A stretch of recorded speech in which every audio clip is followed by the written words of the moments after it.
State of Origin, Game 3, massive decider, is 10 days away. The New South Wales team has just been announced. Bradman Best in, Mitch Barnett in. Spoiler alert.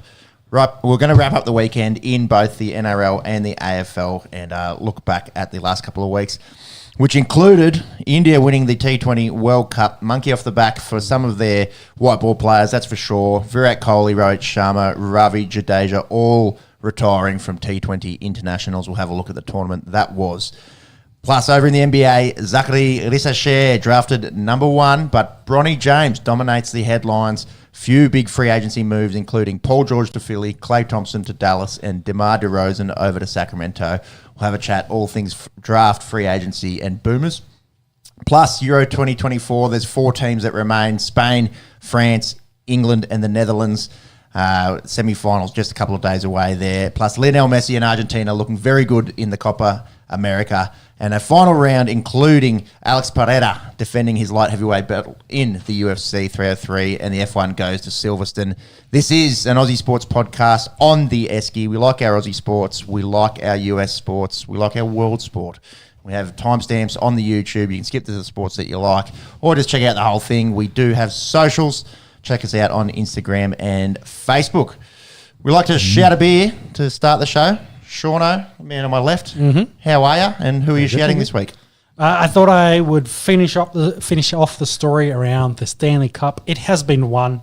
The Florida Panthers do get the win in Game 7, 2-1, after, of course, winning the first 3, then losing the following 3 to be forced into a Game 7, but they have done the job. They've got the win, they've got the Stanley Cup, and they are this year's champions. First time ever for Florida, I believe. Yep. It's a good run for Florida ice hockey. Tampa Bay Lightning winning a couple as well. So last few years, both Florida franchises getting it done. Yep.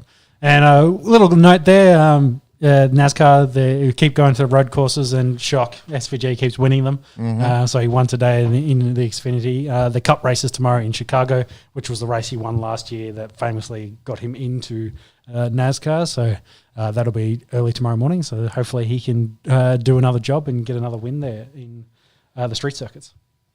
Very good. SVG looking the goods over there in the States. Can race a car. Especially with right turns. Yeah. I'm going to shout the Wallabies. They've beaten Wales 25-16 last night in the first of their 2-test series. The next one is next week. It's the first game under their new coach, Joe Schmidt. Wales did have a good run against the Wallabies in recent years. They'd won 4 of their last 5, including that drubbing at the World Cup. But the Wallabies look pretty good. Left it a little bit late with a pretty good try there from Tom Wright to seal victory. Crowd was good. Sean, you were saying just pre-pod that the viewership was down. Numbers not doing great. No, the numbers not doing great. There was a comparison to the Women's State of Origin, which was Thursday last week. Yeah, that it was about half the numbers of viewership from that to this. So, and it was on. We checked it. It was on Channel 9. It was on free to air on Saturday night. Good time slot, and had no real direct competition from any of the other channels. So, what was on NCIS? And, Free Guy, a movie, and what's that dog show? So. Not funny show with the autistic guys. Big Bang Theory. The Big Bang Theory. Yes. On the Esky. On the Esky, yeah, on the us. And still didn't pull good numbers. Viewership not great for the Wallabies. Their marketing, I think we've talked about in the past, has been dreadful. It's a carrier pigeon, dude. Yeah, exactly. You don't know until after the fact. And I think it's dead. Yeah. Or its last legs, one wing, needs to take a taxi to get anywhere. But outside of that, it was good to see the Wallabies get a win. I think I wonder if rugby union's a good case study especially at the international level in this country, for being so dominated by one other team that interest has died down over so many decades. That being the All Blacks constantly destroying the Wallabies for the better part of 2 decades. Yeah. That has killed off the interest in the Australian rugby union. I think, I wouldn't put it just down to the All Blacks. I think, we've spoken a lot about sort of mismanagement. Yeah, the other stuff as well. From the ARU and, I think... But if you're going to get behind it and the same thing, but you just always know, it doesn't matter when we hit the Kiwi teams, we're going to lose. Look at the Brumbies when they went over New Zealand. I've thought about this before. It's more systemic than that. I think it's more grassroots. Like you look at AFL, you look at cricket, look at rugby league. They all have very good grassroots programming. But you'd say the schools, the schools that then support rugby union are still there and are still doing big numbers. Like there's still plenty of guys going through a lot of those. private schools. That's also that is a caveat. So but they haven't disappeared. I don't think those numbers have disappeared. But just thinking about other sports where they have complaints about, hey, some team is dominating so much. Think of it in the individual sports with the number one, or in especially the motorsports where there's one team that's just constantly dominating everyone. People are losing interest because I know we'll talk F1 about Silverstone. They were complaining, we can't sell tickets. Besides they're fucking expensive, but because Max is so dominant, we can't actually sell the tickets. No, everyone knows who's going to win. Well, for me as a casual, I find it pretty hard to follow F1 because I'm just like, Max Verstappen probably wins. If someone else wins, I'll hear about it, kind of thing. But it's maybe not the perfect argument. Like you look at but just the interesting sort of. It was a good point. Well, I was going to say, look at the Bundesliga, where Bayern up until this year had won 10, 11 in a row. Even the EPL, like you can, probably at the start of the year, a team that's either Manchester City, possibly Liverpool, Arsenal, United, maybe. Yeah, if they don't choke. like it's really only a few teams that can win it every year, and it's one of the most popular leagues in the world. Having said that, as an Aussie that used to be pretty invested in watching the Wallabies. Especially when we won the World Cup, you'd think that, the growth, it would expand, but then it just went straight into dominated by New Zealand for the next 2 decades. Yeah. So. I think the nature of the Bledisloe too, like you're having to win that away game in New Zealand. I don't think anyone sees it happening for a while. No. Anyways, that was a bit of a tangent. I do like it though, because the All Blacks absolutely, Panthers for a very long time. Fathering the Wallabies for a long time, and who knows, maybe this year might be a little bit different. I did look at that Wallabies lineup, pretty much all Brumbies and Reds with a lot of debutants and a lot of debutants and a sprinkling of some other players in there. But it'll be interesting to see how they go. Hopefully beat Wales in the return leg, and then they have Georgia coming out. So shout out to Georgia, just seeing them at the Euros. We'll talk Euros in a second. And held their own in the World Cup, that's for sure. So we'll see. If we lose to Georgia at home, we've got some serious problems in a few weeks' time. Monks, you've got a tennis-themed shout a bit? I do, yeah. There's a little competition going on at the moment. Yeah, might have heard of it. Yeah, Wimbledon. Yeah. So I am shouting Alex de Minaur a beer this week. Probably hold on to it until he actually finishes wherever he finishes. He's the last Aussie left in Wimbledon, at least men's singles. He's made it through to the fourth round. Interesting draw. So we're just looking pre-show. The big dogs are still all there. Alcaraz, Sinner, Djokovic, Medvedev, Zverev. But then heaps of other seeds are gone. Yeah. So like in first and second round too, a lot of them bowing out. You got the numbers there. So 6, 7, 8, 11 all gone. Rublev, Hurkacz, Ruud, Tsitsipas, and then pretty much all the seeds from 17 to 32 gone. Musetti, the only one that's still there. So, look, he's in with chance. Yeah, that's right. You're saying there's a chance. Yeah, but if we understand the draw right, if he gets through the fourth round, he could get Joker. I think he could get Joker. Joker also makes it through the fourth round. Yeah, look, if he's ever going to win one of these things, he's got to beat Joker at some point. Yeah, or Zverev, or Alcaraz, or Sinner. Like he's got to go through a few of them. He's pretty much got his best look at it. Like he's playing an unseeded Frenchman in Arthur Fields tomorrow. He's had a pretty good year as well in tennis. He's really lifted. So without putting the Mickey on him, it should be two quarterfinals in a row. Yeah, has had a bit of an interesting tournament as well with his first matchup cancelled due to a wrist injury to Moutet, and then he ended up versing compatriot Ducksworth in a drawn out match there, and then 3 tiebreakers in that one. Yeah, and then did he only have to win 2 sets? Oh, it's just a terrible joke. Lewis Duckworth. I've just thinking, Duckworth Lewis. Yeah, Duckworth Lewis. Lewis started raining up lately. It makes sense. One of those 2 died during the week, so that's what brought it to mind.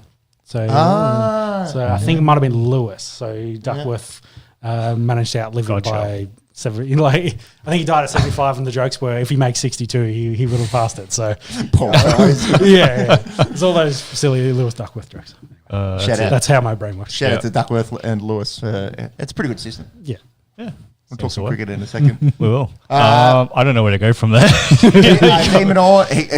If he gets through, he's got to play Joker, we think. That's it, yep. Yeah. Probably the only other big news I heard during the week with Wimbledon starting, Andy Murray didn't play, at least in the men's singles again. So that's probably... Yeah, pretty emotional conference, and said a lot of good things about his wife, and she was pretty teared up as well. So so it sounds like Olympics, and then he may be done as well. Yeah. Right, yep. So another one of those big four. Yeah, Olympics not far. 3 weeks. 3 weeks less than. Incredibly close. We'll talk some boomers when we talk some basketball. That's it. Mop of the week. I picked this one. Ollie Robinson. Became nice bloke. Yeah, pretty well hated by the Australian public, given the last couple of Ashes. Can be pretty good on his day. Unfortunately, this was not his day. Playing county cricket the other day, he went for 43 off an over. So didn't just go for the old classic 36. Threw a few no balls in there. So he went 6, no ball 6. That's a 1 ball. 4, 6, 4, all legal deliveries. Then another no that went for 6. 4, another no went for 6, and then just a casual single off the last ball. Had retained strike rate. So old Ollie of bowls 122 k's per hour and plays Ashes and sometimes gets wickets. Not today, son. And I think maybe just worthy mention, monks, if you wouldn't mind finding the Ben Stokes quote from the week. Did you boys see this about how, England's got this generational team and everyone will remember the way that they've played cricket. And essentially, since he's been captain, I think their record's pretty ordinary. Yeah. Basketball's good. Like, we've sold more tickets, but we just don't win games, kind of thing. Have you got the quote there? Do you know what I'm talking about? Because lucky enough to witness us play cricket. Because it was the 1 year anniversary of Barstow Liberty's increase. Yeah. Keep on walking, Johnny Bairstow. Yeah. Have you got the quote word for word there? I've got parts of it. There's a paragraph here. Even if you go down that Twitter post there, I think that'll do. Just read that one. Yep. No, that's not it. Yeah, that one there. Yeah. That's big. I know you've clicked on it. Where are we going? Yeah. All right. We live forever in the memory of people who were lucky enough to witness us play cricket. England captain Ben Stokes on his team, which has won 4 of 11 tests since the start of 2023. Yeah, that's no Steve Waugh record, that's for sure. No. So very busy in a 12-month period. But they live on in the minds. Not much. Moral victories. Yes. It's not that bad, I suppose, but yeah, when you put it in quotation marks and take it out of context, it comes across as pretty arrogant and conceited, I would think. I've got horrible memories, as any Aussie cricket fan does, of him at Headingley in 2019 doing what he did. And maybe in some sense we are lucky to watch innings like that. But the team performance over the last 18 months, surely you'd probably want to go a little bit more humble in your quotes, you'd think, But I think the English soccer captain can probably use that word for word when they choke in the upcoming Euros. So we'll talk about that. They've been playing the opposite of baseball. They've been playing boring ball under Southgate. Yeah. In fact, it's not just England. France has been pretty boring. Spain's we'll get to them not scoring a goal from open play. So incredible. Very underwhelming in terms of goal scoring. Yes, I think Spain's the only one that looks likely. We'll get to that after. We're jumping around. Let's get into some footy. Let's talk some rugby league. The Liz Frank week, boys. It's the dreaded Liz Frank. 2 new Liz Franks and a guy coming back from a Liz Frank. Round 18, we did see South beat Parramatta 32-16. That's the 5th game in a row for South with the W, and the Eels staying last. But the big talking point out of this one was Latrell Mitchell foot injury. Incredible that he played 60 minutes of this after he'd done the injury. So all of it was coming out yesterday that, there's a foot injury. Scans come out today. Liz Frank. And NRL physio I saw was Is that a saying, month? yeah, so, Yeah. so they're going to go some sort of possibly conservative route and see maybe if they can inject it up and maybe get him through to finals. I presume it's going to need surgery at some stage. But he's seeing the ortho surgeon on Tuesday, and I think we might know more by the middle of the week. Traditionally, these are... Well, my question for you is: there grades of this? Like, yeah, usually they go completely, Yep. and it's been known as the ACL of the foot. Foot, Holds your whole midfoot together. Kalen Ponga, you remember? so if it's could we say he's got a minor tear kind of thing? Like they think that it might heal, Yeah, good question. It may not be a complete tear. which would be rare from what Yeah, we've usually seen. it's the same as an ACL. You can partially tear your Yeah. ACL. You're more likely to rupture it than partially tear it. So that may be what's going on without actually reading the report. Don't know. Can only go off what we see on socials. Yeah. And all the news is that there is a Liz Frank injury, and he's talking to a specialist on Tuesday, and then we'll know. Possibly, if it's some sort of partial tear, they may be able to boot him up, get some injections in there, and if they were to make a finals run, deem him okay to How far come away back. are they? Where are they on the ladder? Yeah, I was having a look at this. So they're actually pretty close because there's so much congestion between about fifth and them before the drop off of the last three teams. They're really only like 2 wins back. So I think there's 9 games left. They probably need to win 6, Half maybe at least. 7. Yeah, well, more than half. Yeah. 7 would probably get you. 6 maybe. Monk's got the ladder there. So they're currently 13th. 13th. They're on 18 points, which is really only 2 points out of the 8. The problem is the congestion, really, from Bulldogs down to even the Warriors behind them. There's only 5 points that separates 5th and 14th. Yeah. So with 9 games close. left, and their run home is not great. Yeah. Either they have to play Melbourne, they have to play Chooks. I'm pretty sure. Yeah, Chooks is last round. They have to play Cronulla and Dolphins, I think, off the top of my head. Monks, you got that South draw there. They do get the Tigers twice. All right, so this is their upcoming run. Dolphins, Tigers, Raiders. So not horrible. But then they go Sharks, Storm, Tigers, Knights, Panthers, Roosters. Yeah. So that Like you get the top 4 in the run home. Yeah. So if There's you're no- saying they've got to win 7 of that 9, Probably need to then win it's- 7. You've got to and- beat at least 2 of those top. Well, exactly. They're 4 going to teams. have wins exactly against at least 2 of the top 4. So it might just be see where they are in a month. And if they don't think it's worth it, then it could be season done. Just so shut 'em down. yeah, watch your space. You don't really hear. I haven't heard of short term Liz Frank injuries. So, No, neither. We'll see what sort of comes out Yeah, in the it's wash. usually over surgery and sit them down for quite a while. Yep. Yeah, we'll get to Ponga in a second, who was week 1 back from, when did he go down? April, like around. Start of the year, yeah. Yeah, Like, April did maybe. he play much at the start of the year? Yeah. Like, Yeah. And he's actually been a reasonably quick return as well. Obviously, they've probably got game 3 of Origin that they're looking at. Junior Paulo also did Liz Frank. I think they've confirmed season done for the big fella. Big man. Big man. Eel's not going to be playing finals. Best to think of his long-term foot health, I think. And he's done for the year. He's got to be getting old, though, Paul. Yeah, I don't think he's that old. I'll be able to find this pretty quickly. I reckon he's maybe 33. 30, jeez. Yeah, he's He's been around for a fair bit. Yeah, he's one of those guys. Well, he was one of those guys when he was 19. He looked like he could have been 29. Kind of thing. Yeah, just so big. Yeah, he's 3 years younger than me.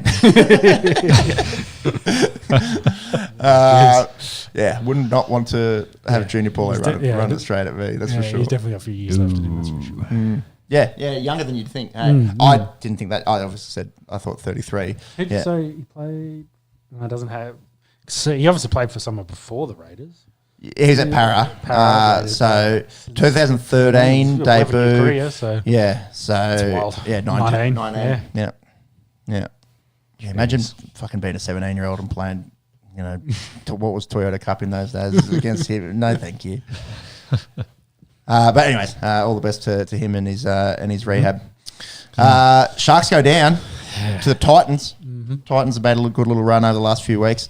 We've spoken about it on the podcast before, but the Pretenders tag just gets thrown out for the Sharks, doesn't it? I wonder if Nico's confidence is just shot in the bin since missing that extra the the 2 points to send it to Golden Point, and then which was hard. Definitely hard. Right footer, right but sideline. At a pressure moment after the Origin 1 getting dropped for Origin 2, following that, he's just hadn't missed a Shark Park all year. Yeah, they've just been all sorts at the moment. The Sharkies, they've kind of just lost their way a little bit. But mid-season wobble is recoverable from them where their position is. They just got to get right. A good month leading in the finals, that's really all they need. Or maybe for them in their finals history, it's good to have some wobbles in July and June and not have it in September. Yep. Their last month, they got smacked by the Panthers. They lost to Parramatta. They beat the Broncos just. They've lost to the Dolphins. They've lost to the Titans. They're one from their last 5. Certainly some wobbles there. Yeah, is Nico... is his confidence shot? Should he be playing 7 long term as well? There's still some question marks there. Yep. We're talking about a Dally M winner. Yes, Probably. I think he is a 7. He's shown that he can obviously play there. Is he just missing a running mate at the moment? Is he missing a running mate, or can they win a comp with him at 7 as well? Yeah. Is probably a good question. Yeah, if he's playing inside Munster or something. Maybe it's a different story. Exactly, it's a different story. Which I think is probably, to use that as a segue into Brisbane, the same problem Brisbane got at the moment. They just lost Madden, and they look broken without Reynolds. They rely so much on his structure for the team, so the young fellas can do their magic. And I don't think Ezra's quite at their ilk yet to be able to be running that team around under his guys. And it's nearly harder for like a 6 whose main game is like being a running 6. Yeah, exactly. And being so dynamic and fast. If you're missing the guy moving the chess pieces in Adam Reynolds. And I think a lot of people probably thought, oh, geez, is that a Broncos season when he ruptured his bicep a couple of months ago?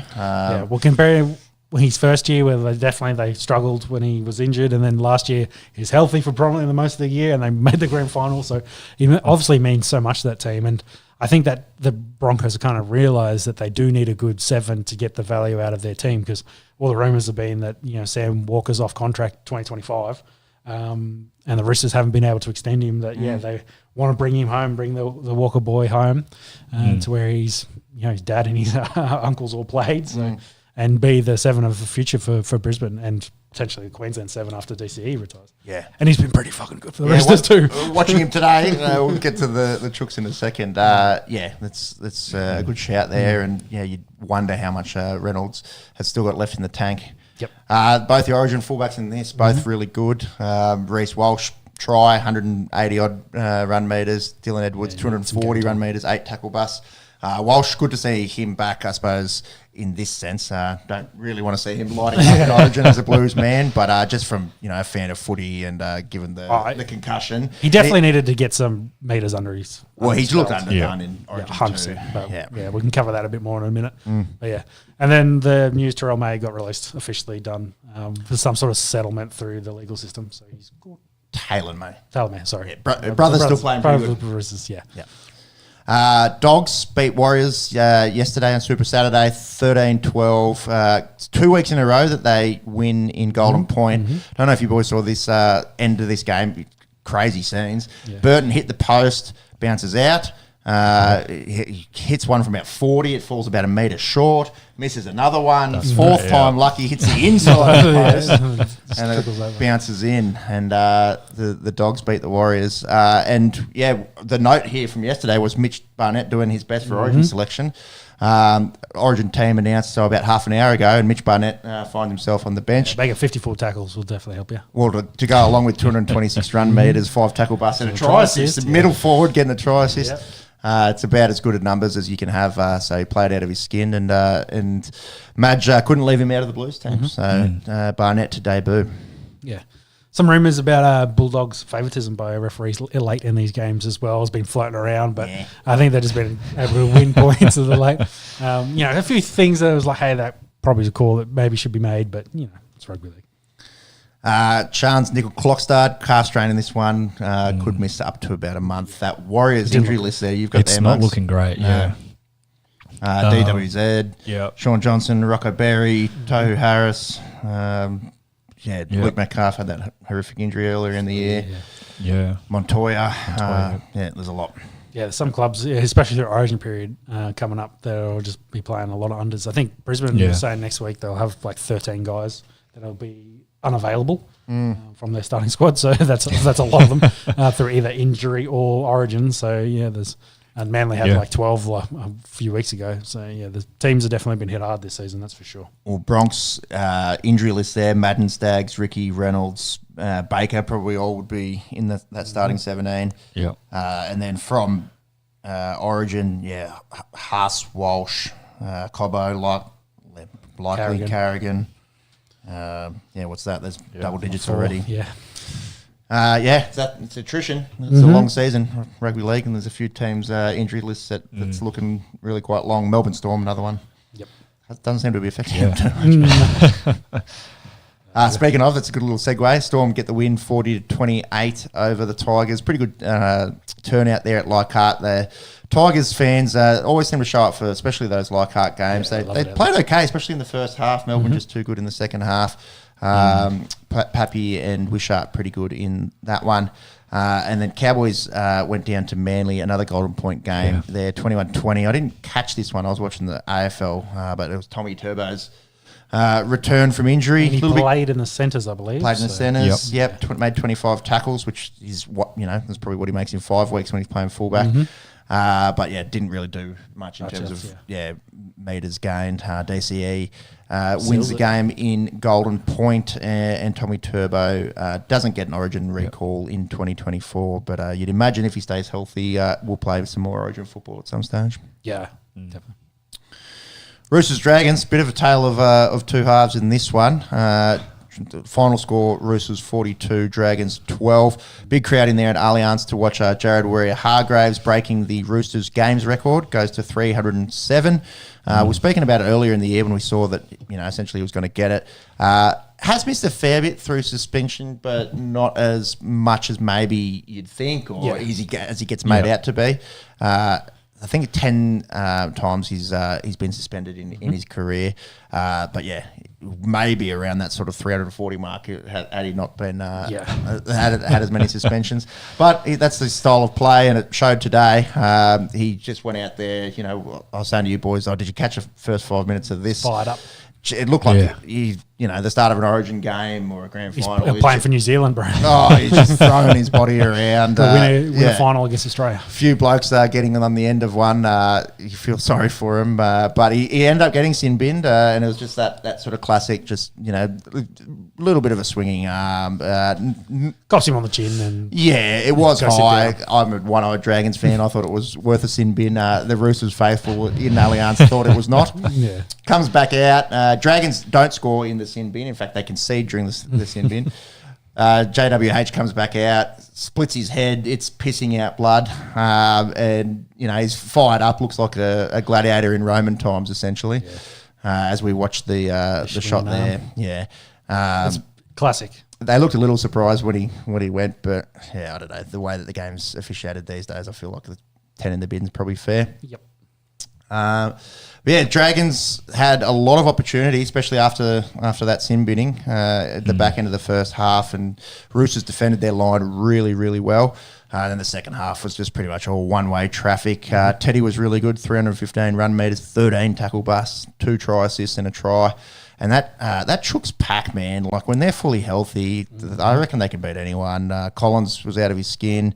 Angus Crichton, Terrell May, all really good. Spencer Leniu. I think they're not dark horse, but they've just been quietly going about the work, and they're just, what are they, sitting third at the moment? Third. I think most people will have Penrith and Melbourne as the clear 1 and 2, but Chooks probably... healthy compared to last year, and they've... where you'd think they'd be with the way they're playing side of football. And I think, Walker and Kiri, as we alluded to, have just been playing really well. They give me the feeling, like I get the feeling that Roosters pack is the most sort of like gritty, tough, Origin type. Would you pick it over Penrith and Melbourne? I'd probably say so. I reckon so, Yep. Look, I suppose you win games with your spine, really. I'd probably have... you need a platform too, so there's a bit of hand-in-hand in that. So. I'd probably have Melbourne and Penrith's spine fully healthy above the Chooks, but their pack is maybe the most intimidating. Yeah. In probably the thing they're lacking is the hooker at the moment.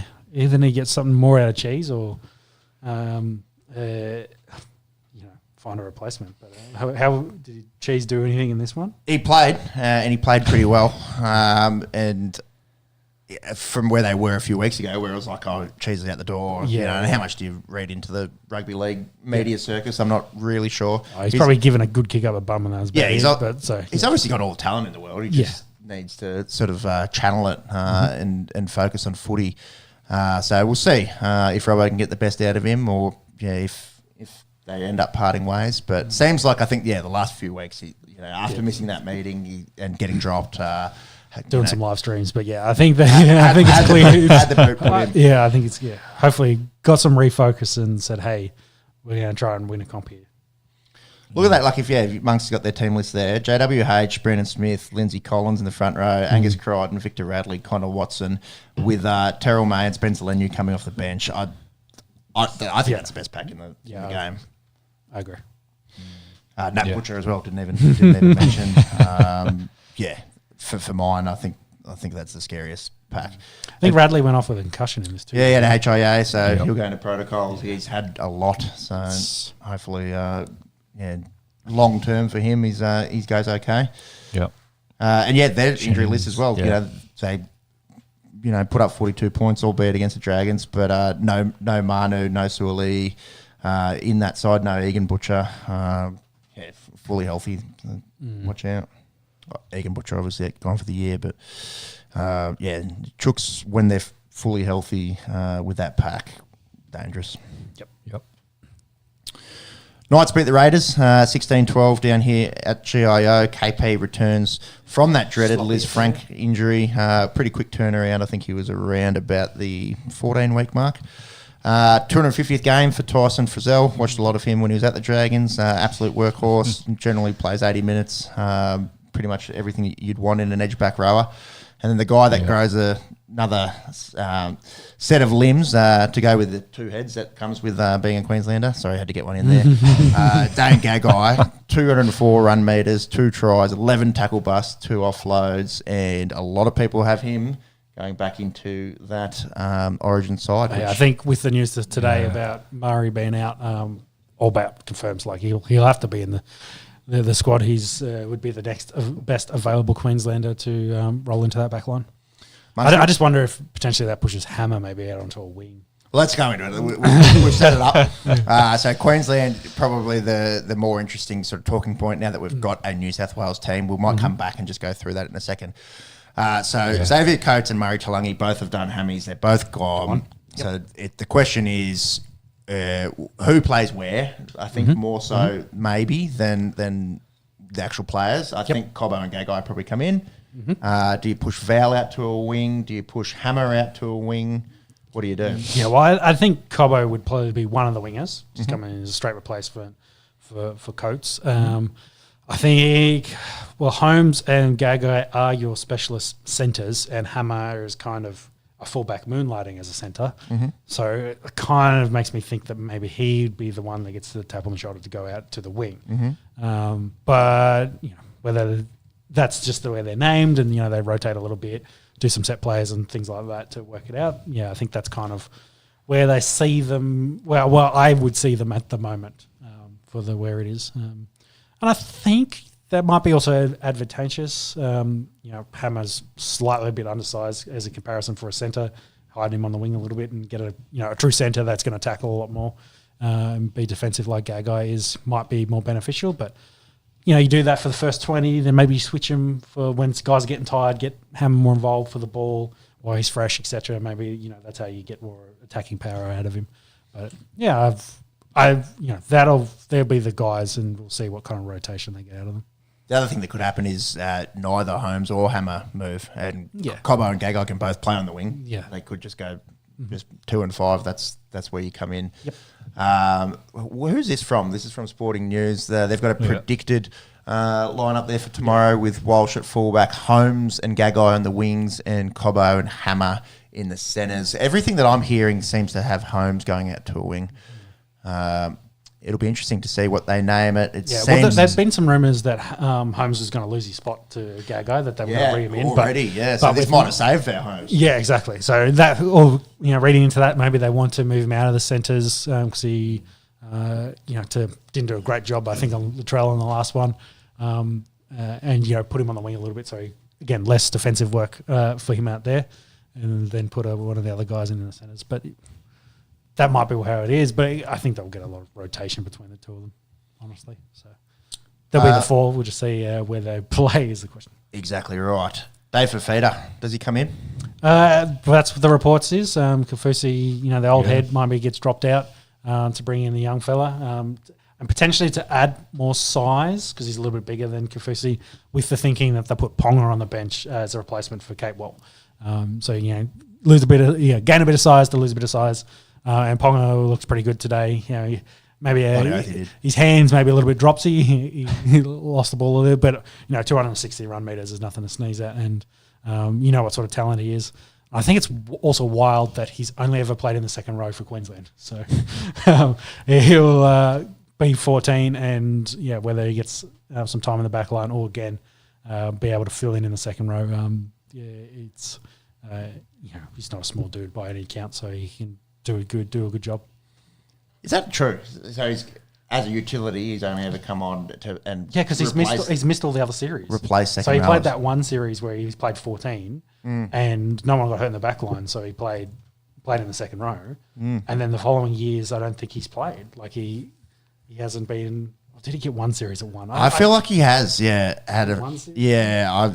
Played 7. Yeah, he would have got at least one series at one. Then I'm just misremembering it. I'm trying to find a list of his.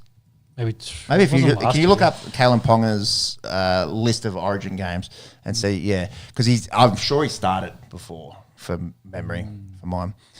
Anyways, whilst you're looking that up, so do you think they can carry Ponga and Grant and have a because Michael Chamis, that seems to be the reports that they'll go. I think they'll so. go a small bench. Yeah, I think so. Just to do what they did in game 1 with Cobbo.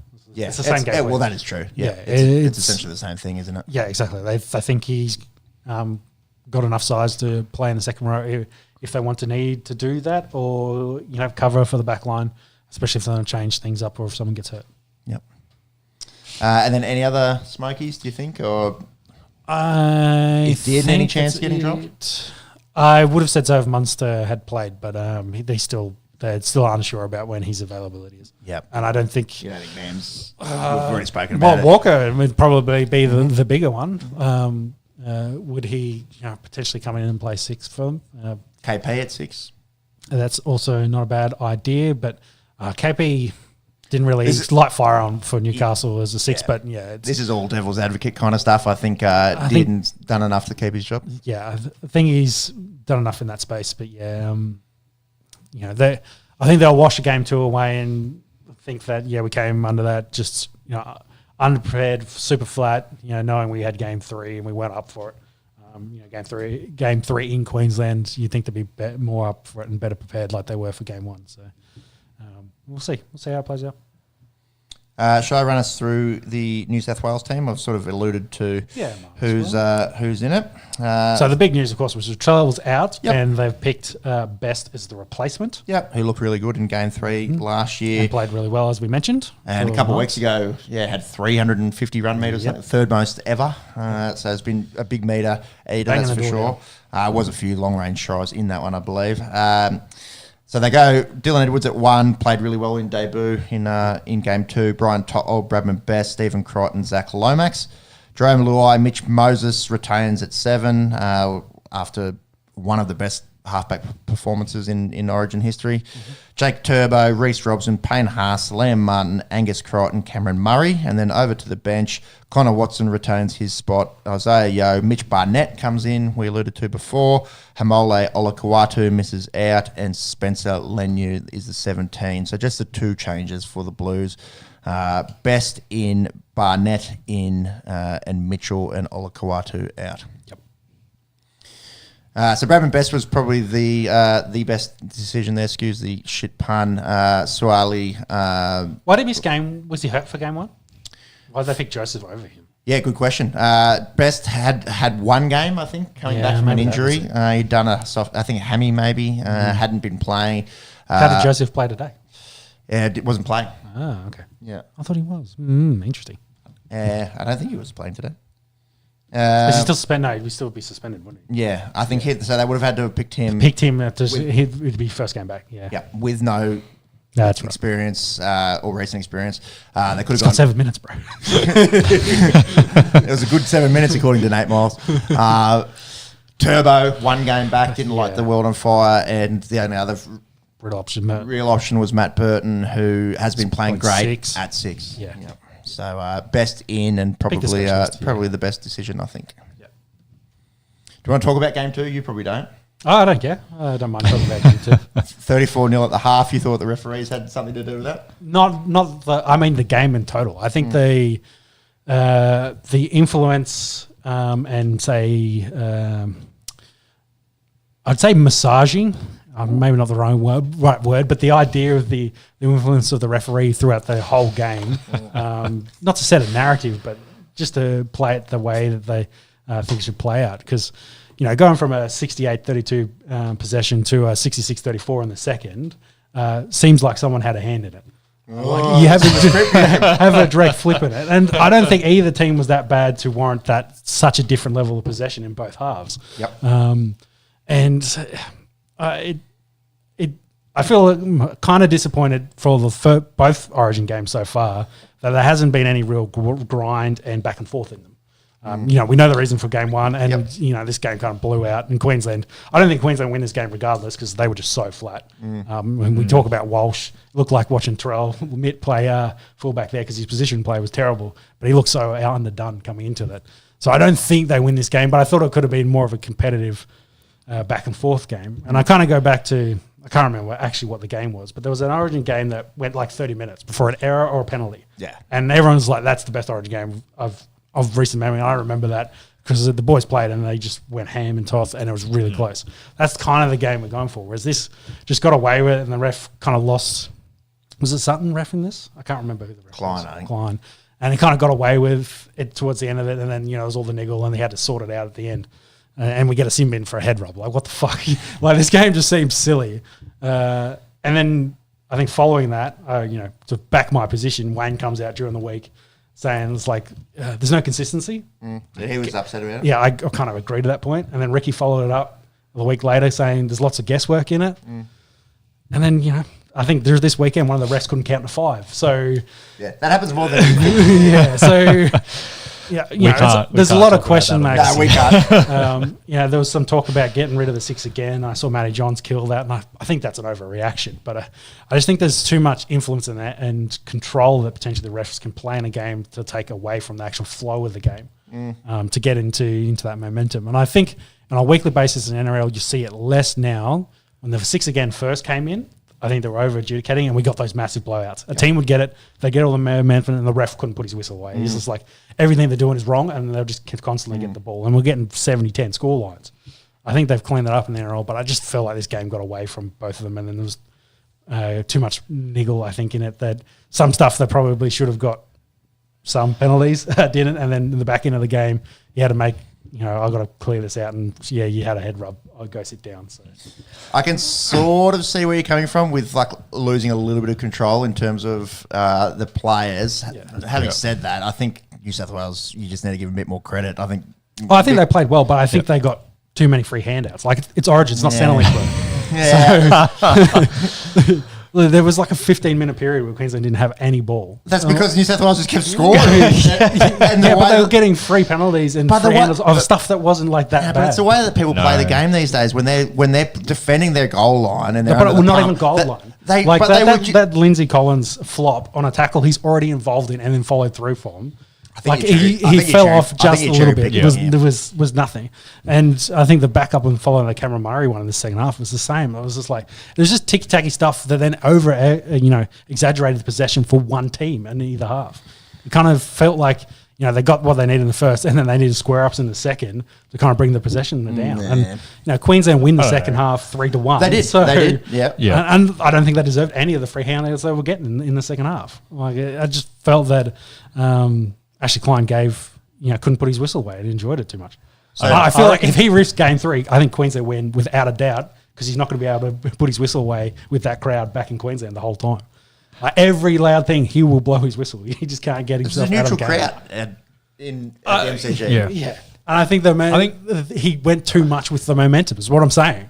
Like as the momentum got into it and the crowd got into that momentum, he was back here and just constantly couldn't get out of his way with the whistle. I don't know. I reckon, What do you reckon? yeah, in the second half, New South Wales came out, I will admit, very niggly. They were having cheap shots everywhere they could. And that was getting Queensland frustrated. You could see that was where the momentum was going. And then, of course, Klein has to rein it back in because a head rub caused a fight. Like, of course, he has to rein it back in. Potentially, it should have when been it gets 4 to that other sin point. bins in that game before that point. But it's the consistency. That was Wayne's point. It's like, well, yeah. Oh, well. So you're not saying I don't know. you're not saying that it cost Queensland the game. No, I don't think they Well, win that game. apparently it did because gave New South Wales too many easy opportunities in the first half. I think they would have still. They probably don't score 38, but I think they score 24. Like I think they still score enough points in Queensland. I don't think Queensland would have played the second half better as well if they didn't got their free handouts. Is what I'm saying. Yeah, I think in a New South Wales, competitive, we're also up 34-0 at that stage. Yeah. You probably think, oh well, let's just yeah, try and get through this. In a competitive contest where it's kind of back and forth, I still don't think Queensland had the right grit and the right mindset for that game to win it. Like, yeah, maybe it's a 24-12 game, but I think it's a better contest than what we watched. Completion rate 92% Blues, 79% Maroons. You spoke about before about Origins in the past when there's no errors for half an hour. Queensland made 8 errors. I think it wasn't just the fact that they were getting New South Wales probably did get the fair run. That's the run picture of the whole ball. game. They had errors in the second one. They got some free handouts as well as part on the back of that too. Like they'd have an error and then New South Wales get the ball and they get a penalty straight back. So I think New South Wales played out of their skin. I think they definitely you're played probably really not well. giving enough credit to that. I don't think. I think they played really well, and I think Queensland were really bad. I think that's the difference. Yeah, I agree. The size there. I'm just saying, I was But it was still conscious of ref's the game, but it's not his fault. But I just think he had too much influence in the game overall. Okay. A lot of Queenslanders share the same sentiment. I've seen it throughout comments on social medias. So, yeah, definitely not alone in the opinion there. I just don't see how you could be down 34-0 at the half and think it's more about the ref and less about the way that the Queensland's playing. Well, a 6-1 penalty count to a 4-2 in the second. Like it 100% flipped. You'll die on this hill, won't you? Yeah, well, it was a complete opposite. How do you get a complete opposite in a game like that? Besides a guy that's just following momentum. Like I don't think Ashley Klein New South refed a Wales decent game at came all. out in the second half, knew they could be niggly, and you commit, Doesn't matter. You commit penalties when you're fatigued and under the pump as well. Like it's not just the referee I just just flipping don't coins. think Queensland played that well in the second half to have warranted any of it. Okay. Well, let's hope for a well officiated game in Game 3 because, we've had 2 games which have not been great viewing opportunities, that's for sure, for different reasons. How do we see it playing out? Monks, did you find out that Callum Ponga stuff? Yeah. So he debuted on the bench back in 2018. Yep. When he 18, geez, he would have been young. Yeah. check out the debutants in that year for New South Wales: Josh Adokar, Regan Campbell-Gillard, Nathan Cleary, Damien Cook, Jake DeBellin, Latrell Mitchell, James Roberts, Tom Dvojevic, Angus Crichton, Tyrone Peachy, Paul Vaughan. Apparently, Pre-barbecue. yeah. So Andrew McCullough, Felix Kafusi, Joy Arrow. yep, That's Queensland crazy. there as well. Yeah. So Ponga was 18, I think, essentially. Yep, must have been. Every other time he's been available to play for Origin, he started fullback. Yeah. Okay. Yep. So he did play 4 others at fullback. Yep. 6 games, I think. He's played 7 games in 7 total. full, Yeah. Yeah. So 1 at 14 and then a few. Yeah. at So he fullback. played Yeah. one game 3, 2021, all 3 games in the 22 series, and That's then where were we? He didn't play last year. Yeah. Yeah. We forget how young Rez Walsh is now as well. Yeah. Pretty crazy. What were we talking about? Game 3. How does it play out? What do both teams have to do? I think Queensland win comfortably.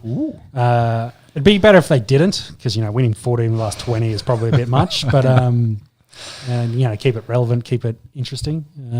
But outside of that, I think Queensland at home is just unbeatable. I'm terrified, obviously, as a Blues fan, going up to Suncorp. The record up there for the Blues is horrendous. The record up there in deciders is horrendous. Obviously, after game 2, have a little bit of hope. And the way that they played with 12 men in game 1, I thought, really held it together for 60 minutes. So defensively, I think they've definitely got it all there. I think the first 10 minutes will be telling. Queensland absolutely got their asses handed to them. If they're not fired up for us, you've been embarrassed. You got to come out and really show, their forwards were all over you. They niggled the shit out of you, did nothing. So what are you going to do in the first 10 minutes? So, hopefully Lindsay Collins can channel his inner Hardgraves and go out and swing some arms and set the tone early on. Dude, he's scary in attack. Watching him today, he scored a try and there was a couple. He's got sneaky good footwork. Yeah, he's actually sneaky fast. He's that's probably why he's always all over the field and he pops up where you don't expect him to be. He's the avocado. Have you heard about that? He eats like 3 or 4 avocados a day. The man. I think that'll be the telling side. They were embarrassed. You're at home in front of your crowd. You have to really perform, and that'll set the tone. And then New South Wales will have to respond to that and get into that nitty gritty arm wrestle I'm talking about. Ashley Klein will take it out of their hands and they'll be 40-0 at half time. So what's the overs unders for the first penalty? 2 minutes, bro. Mitch Moses for mine. I'm actually going to give some credit. 4 tries this kicking game. Absolutely had the ball on a string in game 1. Coming in underdone. All the pressure in the world on him in game 2 and goes out and has one of the all-time Origin performances. I think if he plays like that, the Blues win. Simple as that. I think, we speak so much about spines. Dylan Edwards great in his debut. If he can get out there and support Robson and Luai, it's not probably the spine that we'd expected maybe at the start of the year, but it's the spine that they'll go into game 3 with. And if Moses can lead those aforementioned guys and play like he did in game 2, I think New South Wales can get the job done. Max, anything to add? Yeah. No, not really. Run us through some odds. Yes, let's look at odds. So obviously Queensland are the favourites at $1.74. New South Wales are at $2.10. Sort of going back to what you were saying before, Sean, Queensland has won each of the 8 Origin 3s that have been at Suncorp. It's crazy. So when's that go back to? When's the last time the Blues won a decider at Suncorp? It'd be before. I'm not sure about decider. It'd be before the 8 in a row, surely. Yeah, so you're talking it'd be like 05. Early noughties, Yeah, 05, 04, because their first win was 06. Yeah. To start that run of 8. Yeah. See, that to me scares the shit out of me. Yeah. That being said, 7 of those 8, 7 of the last 8 Origin 3 game matches have that was game matches. Game matches have gone under the total match point line. So which is 42.5. Yeah. So might not be as big of a blowout as you think. Interesting, given it's been points heavy in the first 2 games. Yeah. Well, it's going to be massive. It's 10 days away. We'll see who the Maroons pick tomorrow. Will Billy swing the axe harder or softer than we expected? How do they line up, I suppose, in the backs? Do they go with a smaller bench with an underdone Harry Grant and KP coming back? And does Dave Fafita earn a recall? We'll know in the sort of next 12 hours, possibly when you're listening to this or before you've listened to it. All right, let's talk some AFL footy.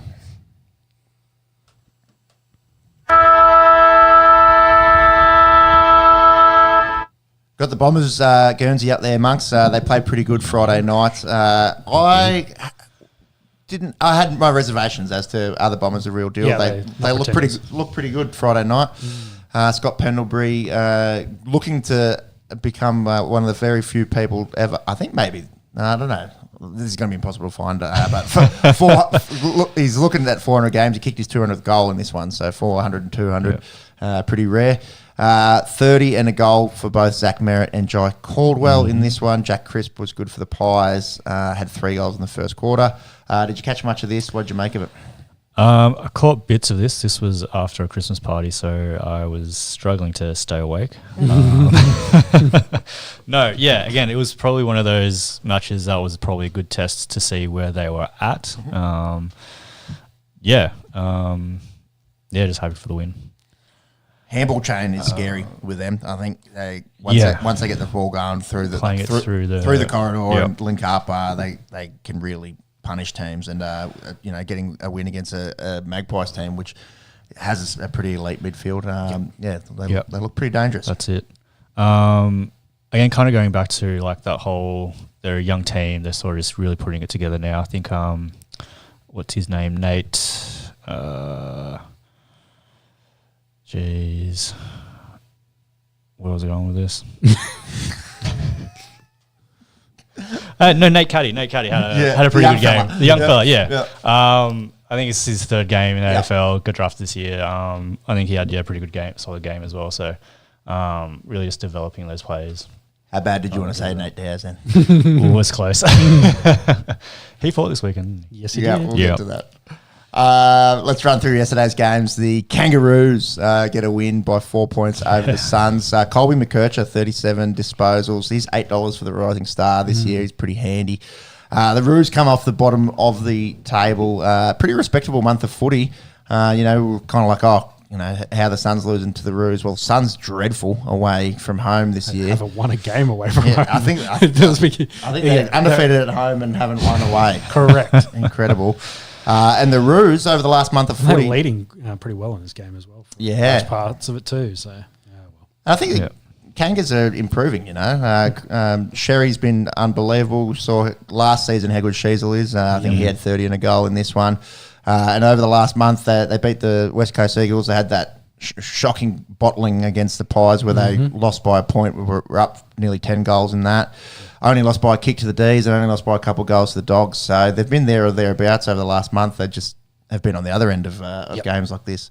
Dimmer, pretty incredible in the press conference. Not often you see an F-bomb dropped live in a press conference. You'll probably get fined for this one. We can say it on the podcast. He said we need to grow the fuck up as a football team. Sean, you sent that one in the groupie. What'd you make of the comments? Yeah, well, I think that he's obviously annoyed with that away record. Angry. And considering a team that in North they should, in theory, beat, and were leading a large portion of this game to essentially throw it away and have one foot on the bus before the game was done. I think is where his comments are coming from. It's like, we are a young team. There's rumours that the Dusty deal's done and he's coming next year. Done and dusted. That he'll be coming up. Maybe that's the veteran leadership they need. But, they've still got some guys in there that can show those young boys around. But I think they just they need that killer instinct. That's probably what they miss at the moment. They how to win those close games, especially away from home when the crowd's not the one getting them home. So, that's probably what they're lacking at the moment, and which is why he's made this. It'll get all the clips, it'll get all the views. They'll get back to the boys. The boys will see it and see Dimmer's, on their case, but also he's backing them. Like this is like, hey, we know we need to do what he's telling us. He's the man that knows what we need, so that's what we got to do. So hopefully in their next away game they respond to that. Kept talking about how young they are. A lot of these guys, they've been around. Yeah, they are. So Matt Rowe's 23, Noah Anderson's 23, Sam Flanders is 22. Really, of their starters, I think it's only really Mac Andrew is 20, and Joel Jeffrey Jeffrey's 22 as well. Like they're all sort of coming into their peak now. Yeah. Which leads, I think, to that statement is like you've had your few years to get into your professional kind of role. You now, you had 3 years to build that professional body. You're a professional now. Show that you can win football games when they matter. Lukosius is 23, King's 24. They're actually sort of coming into a window. So it'd be interesting to see if they do get Dusty there for a 2-year contract or something, and all those guys are going 24, 25. Footballers' peaks, especially for guys with a bit of leg.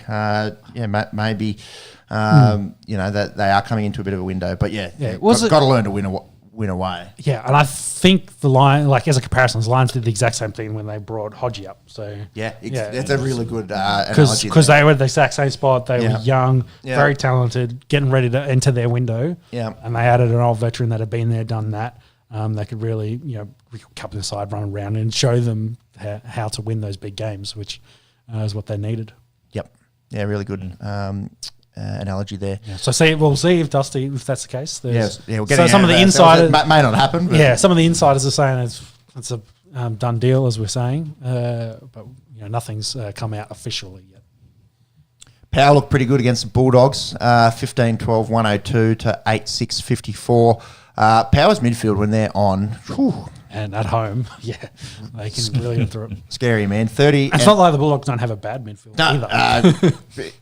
Probably top 5 midfield. Sydney comes to mind straight away.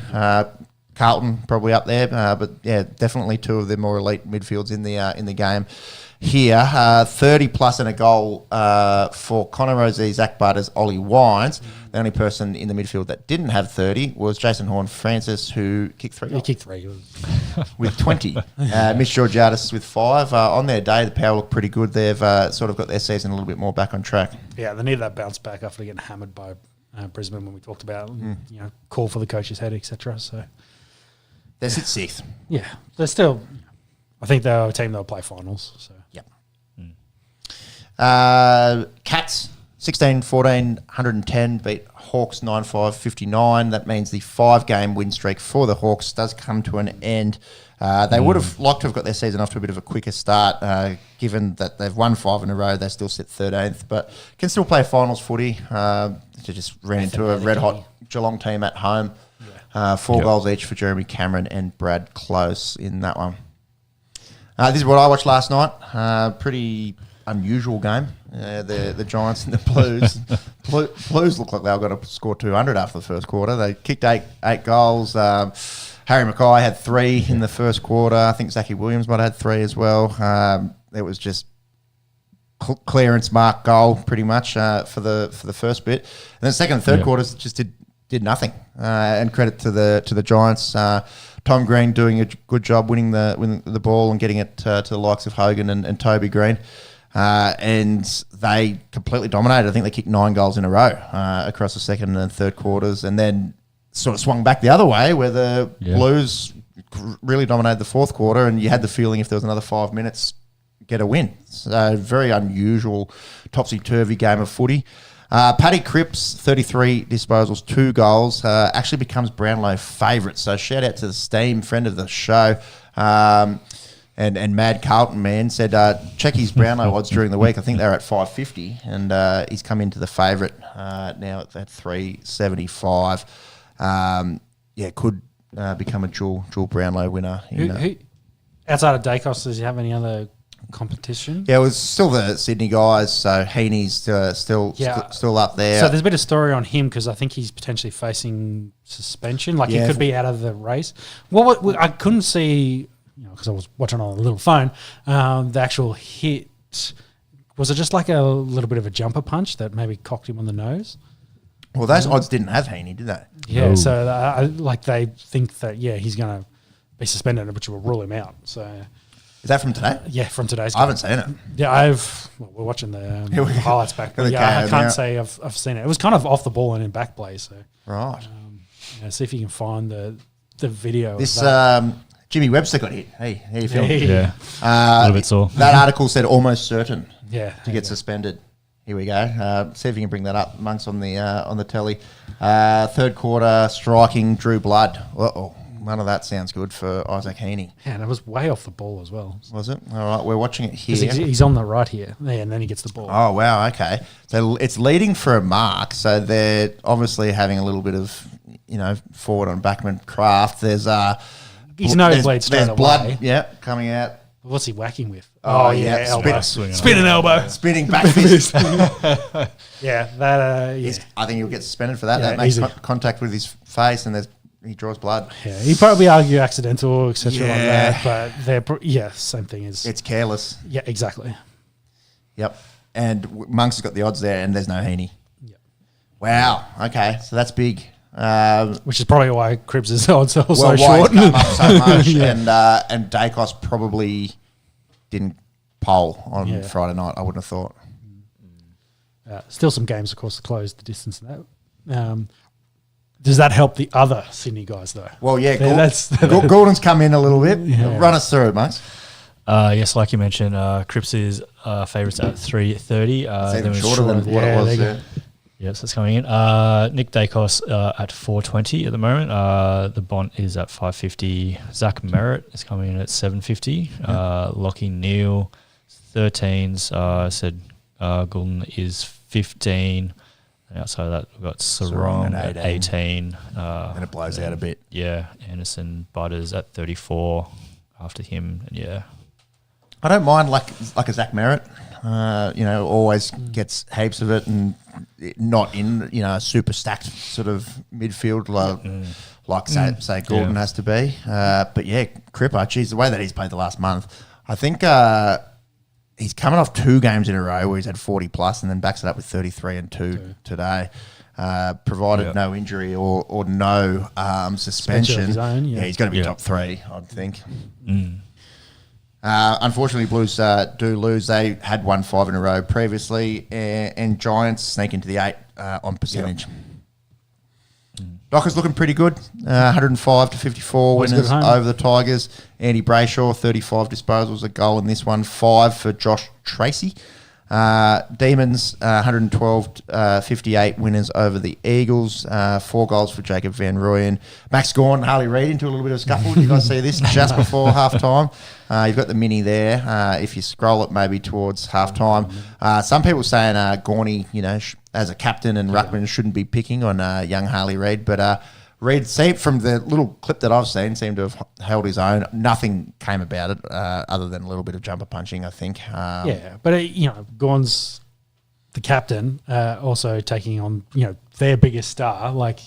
Get him off his game leads to you winning an easier contest. So I can see the reason why. I haven't seen any of this other than this little incident as well. So are they going to show it in the KO Mini? Probably not show it in the Mini. Not even in the KO Mini. Bit of nothing then. Well, there's nothing really. It was just a little bit of wrestling that happened really.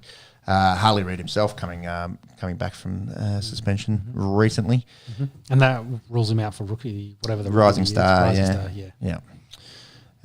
Swans, we did just mention they lost. They right the ship.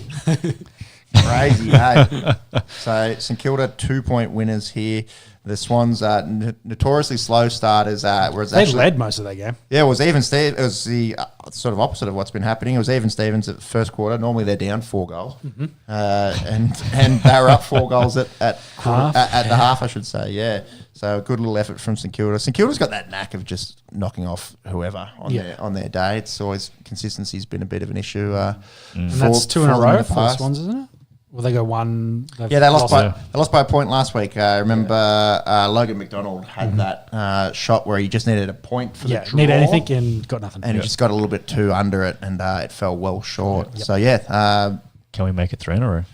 Yeah, well, interesting. Well, Carlton really missed a trick last night. They stay in second at least. Freo, watch out for. Getting a play at home really helps their chances. Yeah, they're 4 from their last 5. Did you catch any Lions this afternoon? No, I didn't. I saw that they were well in front, and so I was like, "Yep, that's all good." They only held on by 11 points. 97 to 86 over the Crows. Holy, Lockie Neal, 36 and 3. There you go. Yep, he could definitely win another Brownlow. That's for sure. Well, I don't think the other boys polled that much. Unfortunately for them, Lockie usually gets it maybe a little bit on name value, but also because he's constantly getting the balls. So. Yeah, I feel like Dunkley would get a few, McCluggage get a few. But he's the dominant one that will get the 3 votes on a regular basis. Which is how he wins one. For sure. Should we run through that ladder? Yeah. You had it up, didn't you? Yeah. Yep, I'll bring it up. Yeah. Swans haven't moved, so they're still at 1. Nope. Still 3 games clear? And a bye? 2 games clear. Your math is good. Do you want me to do it? Yeah, if you can do it. Stop there now. Swans first, 52 points, 2 games ahead of Carlton on 44. Then Freo, Essendon, 42, round out the top 4. And then it's super tight and interesting. So Geelong, 40, Port, 40, Brisbane, 38, GWS, 36. GWS back in the 8 ahead of Collingwood on percentage. Is the Lions first day back in there Yeah, as well? I think, yeah. And With look the at buys that. dropping out. Last 5 for the Lions, all green. 5 in a row Yep. for the Brisbane Lions. Definitely steadied their ship. Jared Berry re-signing with the club. I think Hitwood 5 back in the years. squad's really It changed. pretty much lines up with him coming back from his injury, hey? Yeah. Yeah, they've been able to get forward and kick goals. Collingwood 9th on 36. Melbourne 10th on 36. Again, that's all percentage points. Yeah, it's all between percentage. 8th to 10th. Yeah. Even, say, from like Carlton at 2nd down to, say, Melbourne at 10th, that's 2 games. Yeah. Pretty crazy. And then the Dogs, Suns, Hawthorn also have a sniff. They're all 32. And then probably a little bit too much for St Kilda. They definitely didn't hurt their chances by beating the best team today, but they've got a lot of work to do. Crom in 15th on 22. Wiggles 16th, 12. And then North off the bottom, only on percentage Poor over Tiggs at the bottom. Tiggs, yeah. You wouldn't think they're that bad with some of the veterans they got in that team, but they're also a bit banged up too. Yeah, it's super banged up. I don't think that helps. We'll talk some footy when we're back in a couple of weeks. Let's talk some cricket. It's actually Lions were third favourite on that list. Crazy, hey? $8.50 for the Brisbane Lions. Anyways, Cricket time. let's talk some cricket. So India win the T20 World Cup. They made 7 for 176 in the final. Virat Kohli, pretty good tournament for him.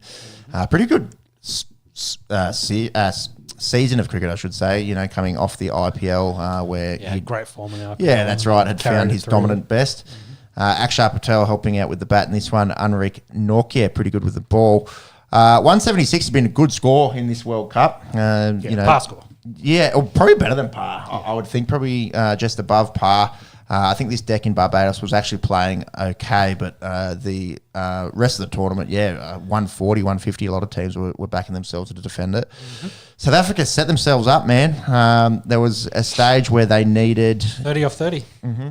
ESPN 30 for 30. I think they had 5 wickets in hand at the time as Yeah, well. like a really from where they were should have won. Heinrich Klaassen But I think making a few runs, and then Bumrah did the job. dude, he's so good. Yeah. He's so good. That whippy action off the short run up and can swing it both ways and bowling well at the death and shout out to his running mates as well in Arshdeep Singh and Hardik bowling the last over. They were both very good. I think Arshdeep was 2 for 20 himself. Bumrah 2 for 18 off 4. It's pretty hard to win games when the 2 openers both take 2 wickets and go for less than 20. less than 5.5 and over. Incredible kind of stuff. Is that the knowledge of cricket in World Cups for South Africa? Is that I love tracking. Yeah. Have they won any of the World Cups? Either ODI They've won. They have won a T20. T20. Yeah. But they love a bottle job. Yeah. So obviously T20, the newer format. The ODI World Cups. Were they the only team that won every game in this World Cup to get to the final? India hadn't lost. But they had a draw. No, No. there's no draws. What am I talking about? There's like you can get maybe a rained rained out. out game. Nah, Yeah. but they didn't. India won every game. Yeah. Game. What was I saying? So you're asking about South Africa's history in World Cups. They won 1 T20. Yeah, and notorious for choking. So 1999 World Cup, famously, Steve Waugh hits Herschel Gibbs a dolly, Which he drops it, goes on to make some runs, and they have a run out that they fucked up and they lose by the most slim margins in the semi-finals of 99. Australia goes on to win that World Cup. In 2003, they didn't make it out of the group. It was their home World Cup. This was in South Africa. Kenya makes it out of the group in 2003. There's been other times in the where they've bowed out in both the semis and in the final, just have never really found that elusive victory.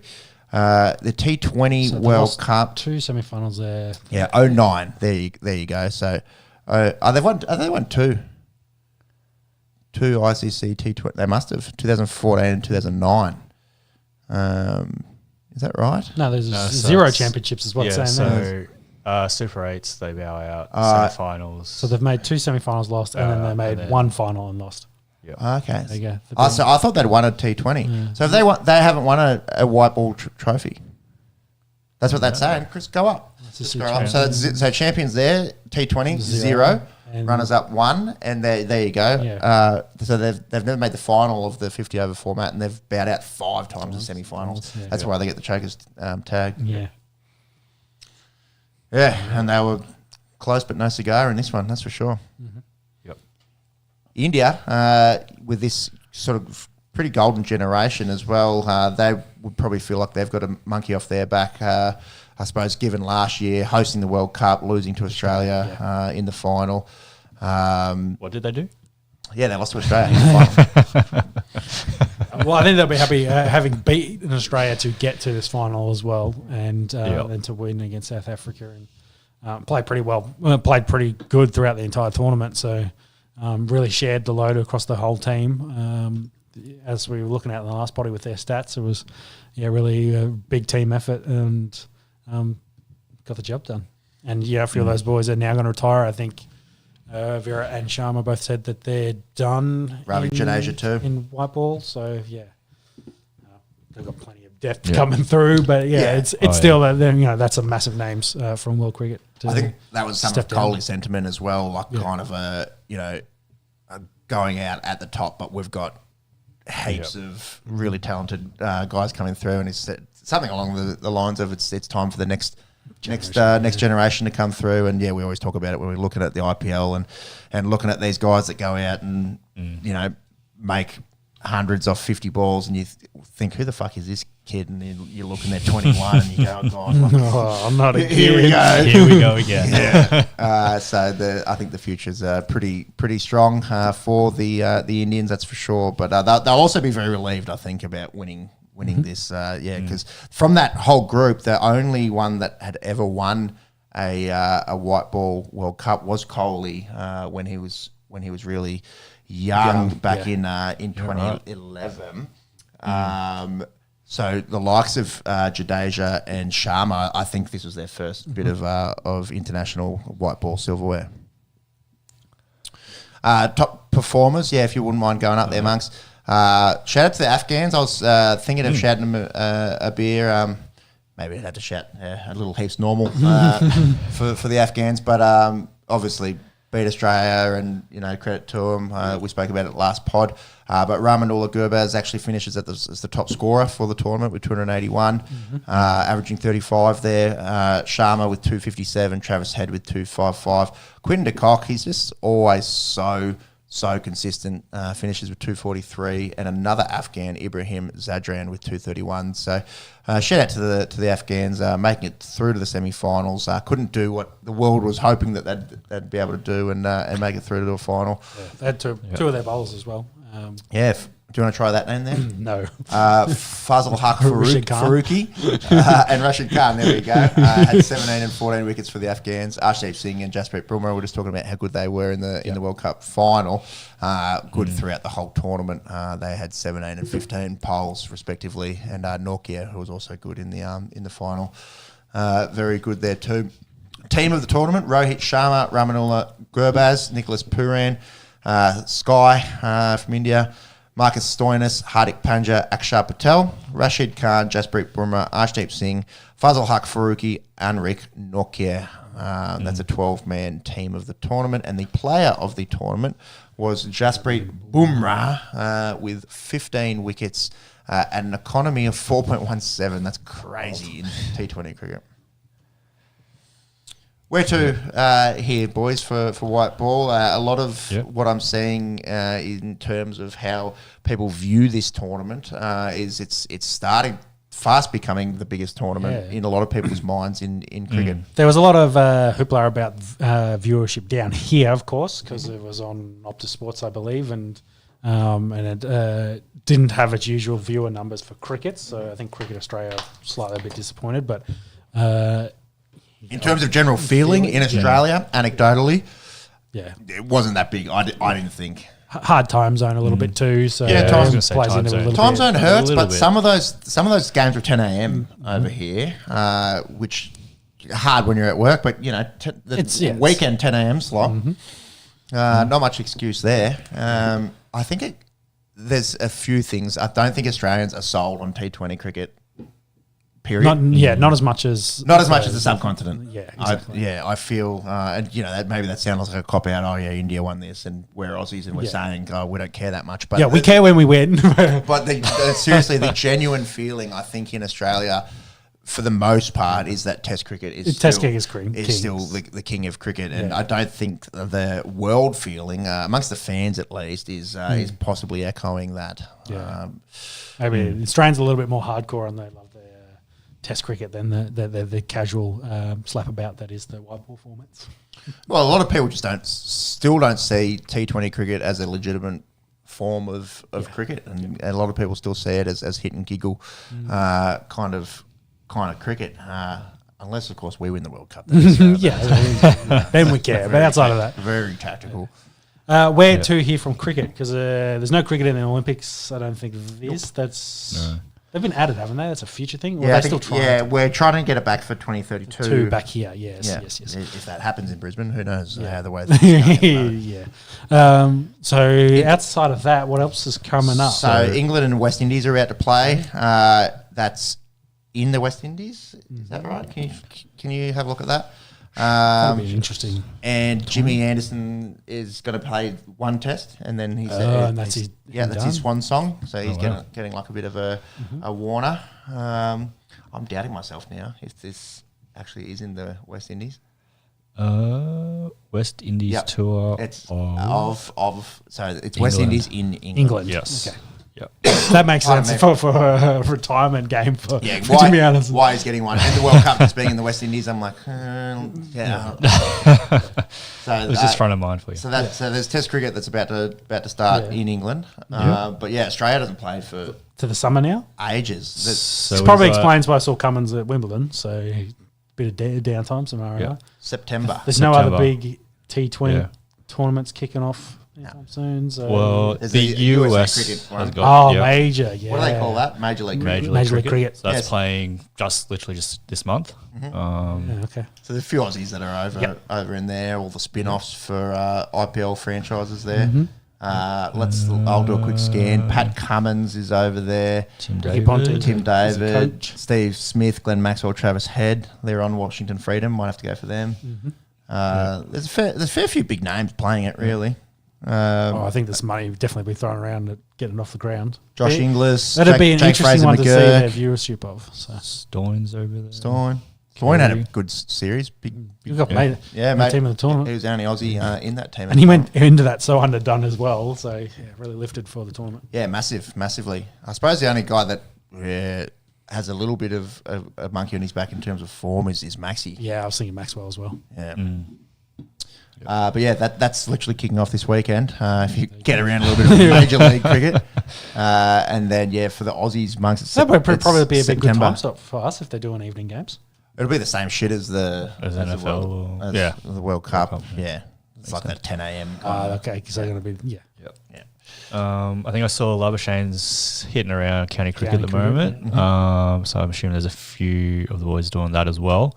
But other than that, we've got a ODI series against Scotland starting in September. That leads into England T20 and ODIs, and then again Pakistan ODIs in November. That's sort of the unofficial start of the summer of cricket. Yeah, and then it's heaps of white ball cricket until November, 22nd of November. We play India in Perth.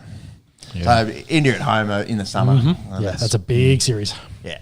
Especially after we just put all our eggs in there, we care most about Test cricket. Got to get one back at the Gabba. Or they're afraid of it. Let's start that chat early. Last thing, did you guys see any of the pictures from Mumbai? No, I didn't, but I assume the victory parade over there was bananas. Well, the articles I was reading estimated 300,000 people. I reckon I saw 300,000 in one photo. I reckon we're missing at zero. They love it over there. Oh, it's crazy. Especially with the news of retirements and things like that. It would have elevated it so much. See, Monks, get some pictures up from Mumbai. This is only probably 2 days old now. So Mumbai looks. I'd love to go watch the cricket there. Pretty much where the 180 is there along the beach, there's like this massive sort of road that's just like the big tall buildings on one side, the ocean Just on the other, yeah, on big the other. walkway kind Yeah, of so thing, they must have closed all that off, and it's just an absolute sea of blue as far as you can see. Some of the blue being the ocean, some being the Indian cricket fans wearing their team's kit. But absolute scenes. Max, see if you can get some pictures up there for Shauno, if you wouldn't mind. They obviously, it's viewed very differently there. You remember the scenes of the Aussies coming back after they'd won the World Cup last year? Yeah. And there's like 10 people at the airport. They're Give them a handshake. Good job, boys. where's your sandpaper? It doesn't help that this was at night. Anyways, you can check it out yourself. there you go. It's still, Yeah. the pictures, it's still wild. Like you look at that one where it's got the beach, the actual road is full, and then either side of the road is also full. And You can't even see that there's a road there. there's no tarmac. It's just a sea. Yeah, probably And Coley cutouts everywhere too. puts the Kansas City Chiefs victory parade to shame. They love it. So congrats Sure do. where credit's due, yada yada. Let's move on to the next thing. Yeah. Some bigger round balls. Oh yeah, let's do it. Curry sets, fires, puts it up, bang! NBA draft happened this week. There was definitely a French flavour to it. 3 in the top 10. I've put it in the notes. It's technically 3 in the top 6 with Zachary Rissacher going to Atlanta, the small forward out of France. And then Alexandre Sarr, the big man, goes to Washington, who actually played last season at Perth Wildcats. Yep. So cool little jump there from the NBL. Famously, LaMelo doing that a few years ago. Reed Shepherd, shooting guard out of Kentucky, goes to Houston. Apparently very good 3-ball player. Stephon Castle, point guard, goes to San Antonio. Ron Holland, small forward, goes to Detroit. And then the third of the Frenchmen, Tijan Saluan, I think, small forward, goes to Charlotte. Followed by Donovan Klingon, center, goes to Portland. Rob Dillingham, point guard, goes to San Antonio. Zach Edey, big tall from Canada, goes to Memphis. And Cody Williams, shooting guard, goes to Utah, rounds out the top 10. Credit to all these guys. Top 10 draft picks normally fare pretty well in the NBA. It's pretty hard for second rounders. And the second rounder that got every bit of headline I think that I saw leading into it was a guy called Bronny James. You may have heard of him. Second round pick 55, goes to Lakers. What did we think about it, boys? Yeah, well, all the reports were, I think, from like when they started getting into the early picks of the second round, the agent was calling around and saying, "Don't pick him, otherwise he's going to Australia," which would have been awesome for us. Oh yeah, Come play for the Wildcats for a little while. Essentially to get that job done, to get him to the Lakers. They had that pick. They weren't going to move around or anything like that. They were going to get it done at 55, and that was the storyline all the way leading up to it. And he gets picked. Unfortunately for him, some of the comparisons to some of the guys that went undrafted and their college statistics compared to his very favourable in for them compared to him. But I think they've gone on name value essentially, and I think the marketability is probably more important to the Lakers at this point. And he'll probably spend most of the year, I'd say, in the G League trying to prove himself to get a go in the starting squad. Does it make you guys angry or upset or anything, like the nepotism involved, or are you kind of like, well, the game's a business and he's got his dad's arguably the best player of all time? If they picked him at 17, yes. Yeah. At 55 in the second round, maybe his agent was telling him don't pick him, otherwise he's going to bugger off. Sure, but the second round is essentially where they throw out flyers. Everyone. Sometimes you get a joker. Yeah, exactly. Usually you go through these late second round picks and it's guys you've never heard of. Yeah, and guys that usually sign trial deals where they play essentially in the G League to see if they can make it, and if not, they you just throwing darts at a dartboard essentially. So, they didn't waste anything in that regard. Like I said, if they picked him in the first round, different conversation. Yeah, exactly. But late in the second, who cares? So LeBron re-signs 2 years, $104 million, a touch under a max contract. So, doing the kind of Brady kind of like thing there to try and help them. Also might have something to do with, his son getting drafted. Interesting. Fuckloads of other money he's already got. So. Yeah, I don't think he cares too much. I think he would like to win another championship. Yeah. Interesting as well, you spoke about contracts. So, usually they get trial deals and then go off to the G League. 4-year contract straight up. For, 4 year, I think like for $4 Bronny million James. guaranteed or some shit like that. So, which is unheard of. So, again, whether that plays into the conversation about his age and whatever, like, who cares? He's now in that spot where he's got to prove himself that he's not LeBron. Or what is Bronny and what can he bring to the Lakers? Can he grow into that shooting guard being that force that they expect him to be as a guard to score some points? 4 years, $7.9 million. Damn. Yep. Yeah, 7.9. Is that AUDs or the USDs? That'd be in US, I'd imagine. It's a US article. Yep. For the it's jobs, big money. the job security of it as well, probably more so than the money. It's kind of backloaded, so he gets 1.1 mil in his first year, 1.9, then 2.2, and then 2.5 by the fourth year. So, like you said, he's just got everything to prove from here on out. Like, It's so much drafted. It's so much pressure. He's going to be the most spoken about young athlete, I think, in American.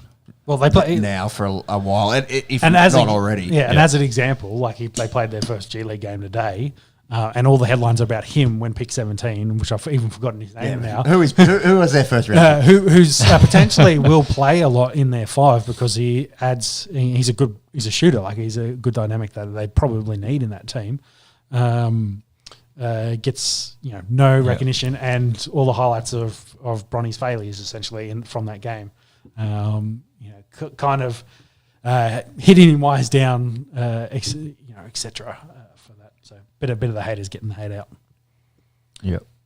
Dalton Knecht out of Tennessee was the first rounder for the Lakers.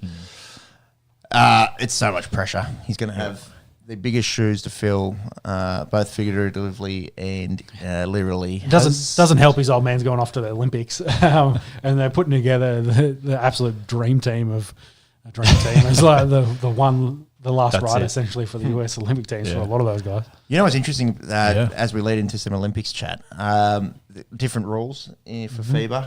So no 3-second violation in the paint. France, Wemby, go there. Yep. All the defense. Good luck in the paint against them. So obviously perimeter shooting is going to be an important part of this Olympics. But with this new lot of French talent as well coming through, the next Olympics is going to be fucking really interesting. Yeah. Well, didn't we look at France were second favourites? I think Canada was two. Canada was two. Yeah. Because they were like my smokers. But we hadn't looked, and they're not really France smoking. Get genuine gold medal chance. Maybe France. Yeah. On Wembley, I want to go back to that just to track it because we talked about freak aliens and 7-footers last year. What's interesting, of the top 10 for the draft, 3 of them were over 7 foot. So maybe the 7-footers are coming. Yeah, big time. 3 centers, three big guys. It was Edie, Klingon, and Saar. It's wild to think, but the 7-footers are coming. There's only so many 7-foot people in the world. And they all play basketball, bro. And if you don't, we can teach you the basketball. Yeah, exactly. I think, of course, there'll be different levels of what are the handles at that size. Not everyone has Wemby handles. Exactly. He could. That's the difference of why he was an alien in one. But, these guys obviously got top talent. That's why they're going in the top 10 of the NBA draft. Mike's got the France depth chart up there at the moment. Bilal Koulibaly's been pretty good there. Small forward. Nidakima and DiColo, their backcourt's probably what's going to hurt them at this Olympics, I would think. Yeah. A little bit of wily veteran presidents though, like Fournier and Batum. Definitely a medal chance, but I think I'd be surprised if they're able to knock off America. That American team, no. Bring up the American team, Jimmy. Well, I was going to say, did I see during the week that is this the first time that Curry and LeBron have played together as well? I think so, because they both haven't been playing in the American team. Really? So First time together. And as First it's time together, kind of the back end of both of their careers, they're that's why I say it's like the last hurrah, the last ride, etc. Because a lot of I don't want to say it's Dad's army, but the US team is a bit older than normal. It's a bit older than normal, definitely. All right.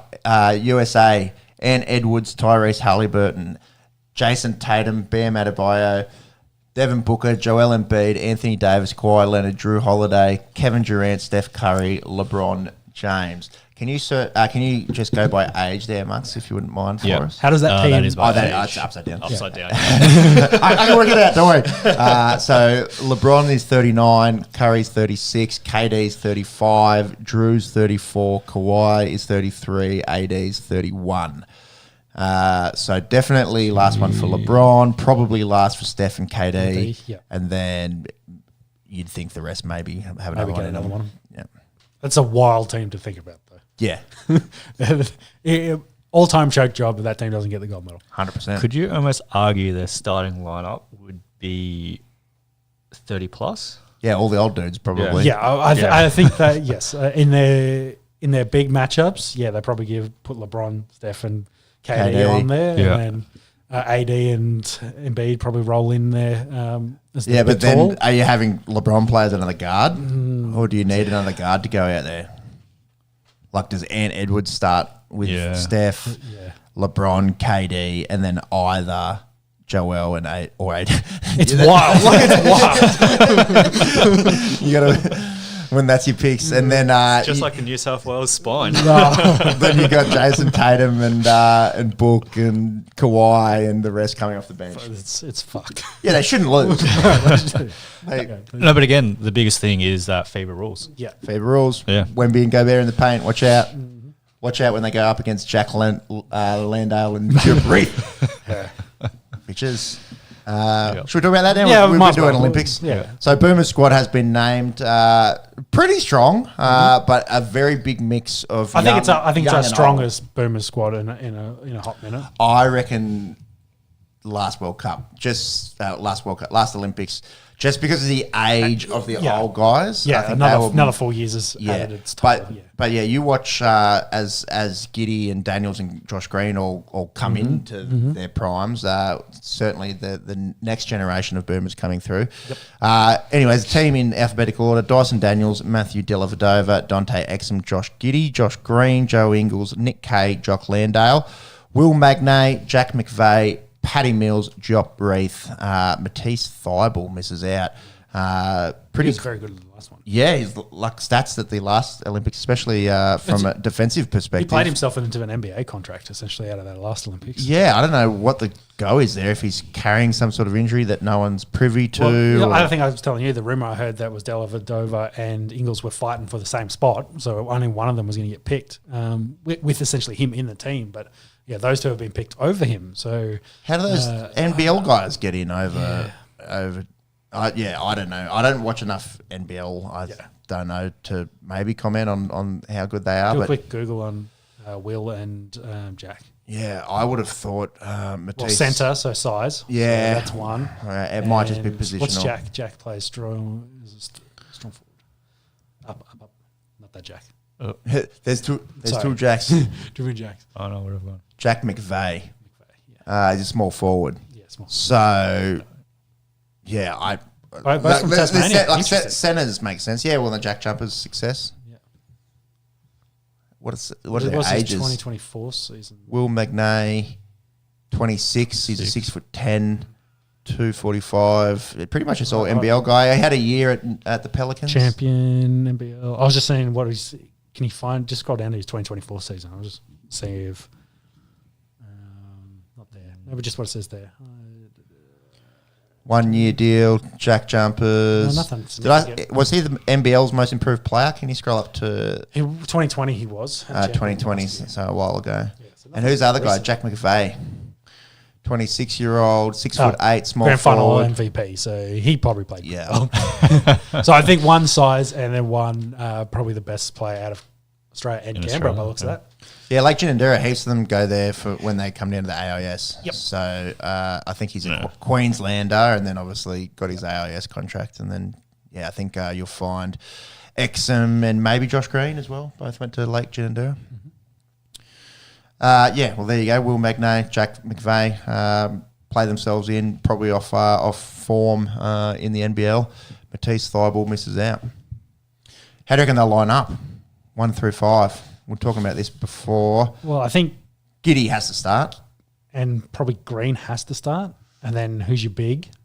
I think Jock Landale Landale is probably the big. And then you've got 2 left, probably Exum and Daniels. Yeah. And then you've only got old guys coming off the bench in Ingles, Delhi, Paddy. Does Paddy start? He's captain.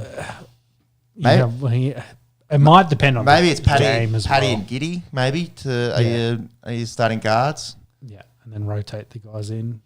Yeah, I reckon it's that. I reckon it's Paddy and Giddy, then probably Josh Green. I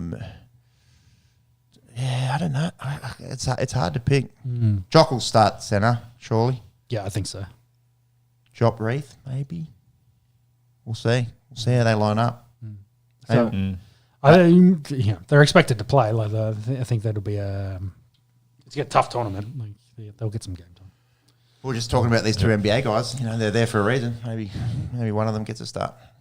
We'll find out in a few weeks. Yep. Yeah. Interesting on Giddy because we had that trade. Of course, he's now at the Chicago Bulls, which I think going to bring that back to free agency because I think that annoyed DeRozan a little bit because he essentially wanted out after that deal and is now with the Kings. 3 year, $74 million deal for the former Raptor. Yeah, there was a bit of a 3-party trade to make that happen. I think Bulls just ended up with picks. And I suppose ended up with something. Didn't really see that one coming, must say. No. Lots of speculation over the last few weeks at least about Paul George and Clay Thompson leaving. Both got done during the week.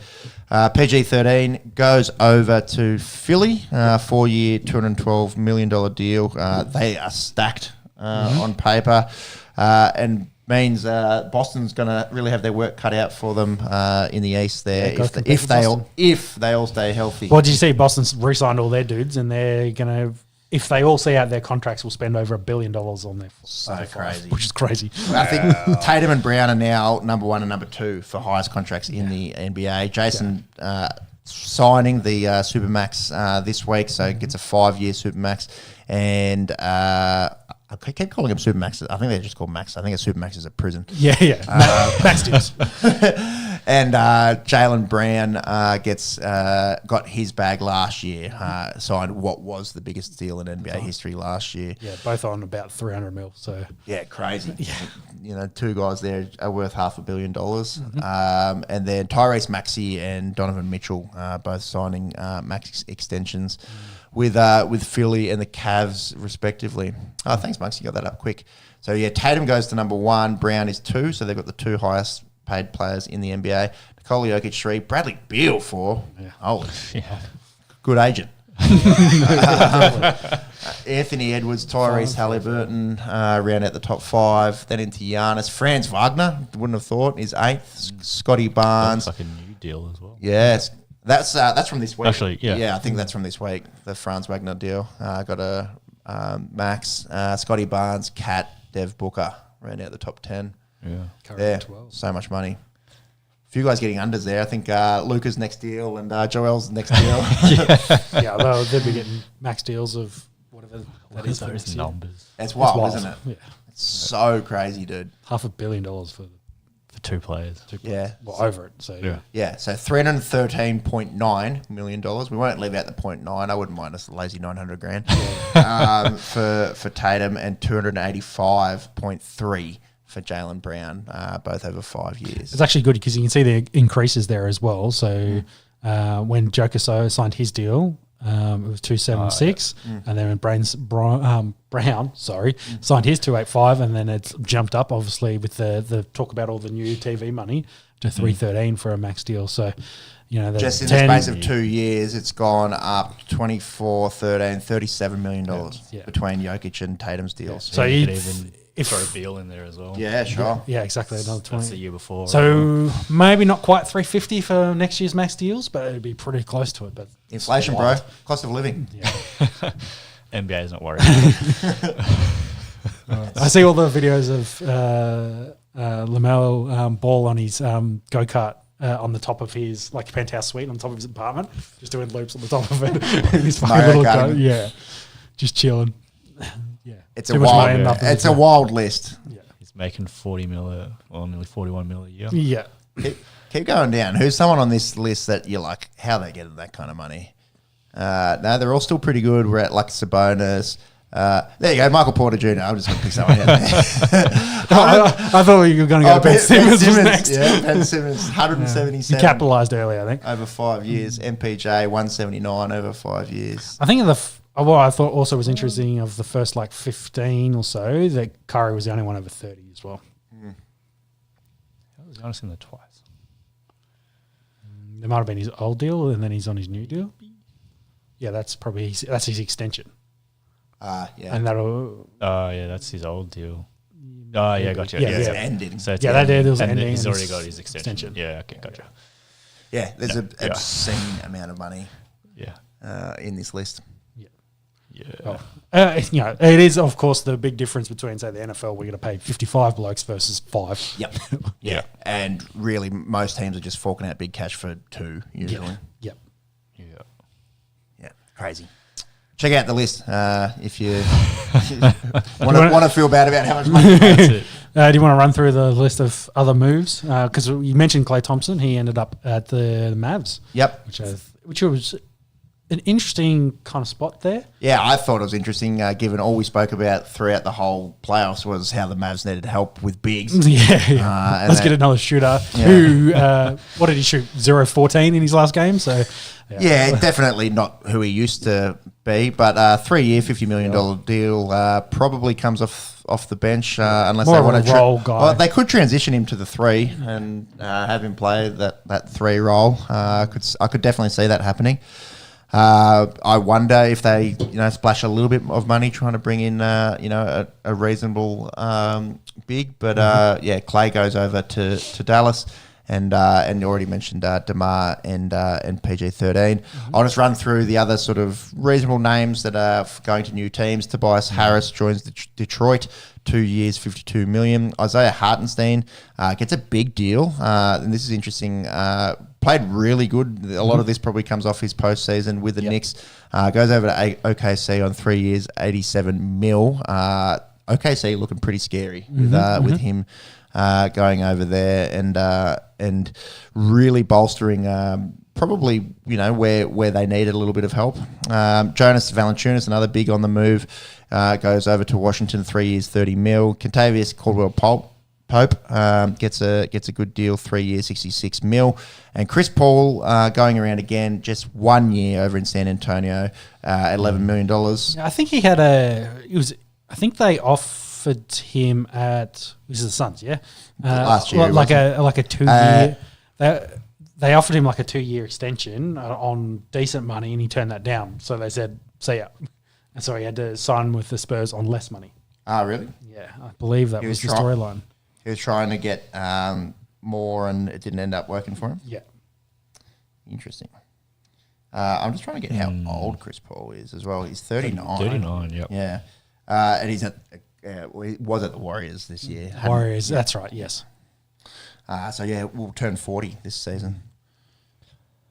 And Joe Ingles, our boy. Speaking of old guys, he gets another year at Minnesota. That's pretty much NBA off-season draft, etc. The Olympics is just around the corner. See how these boomers go.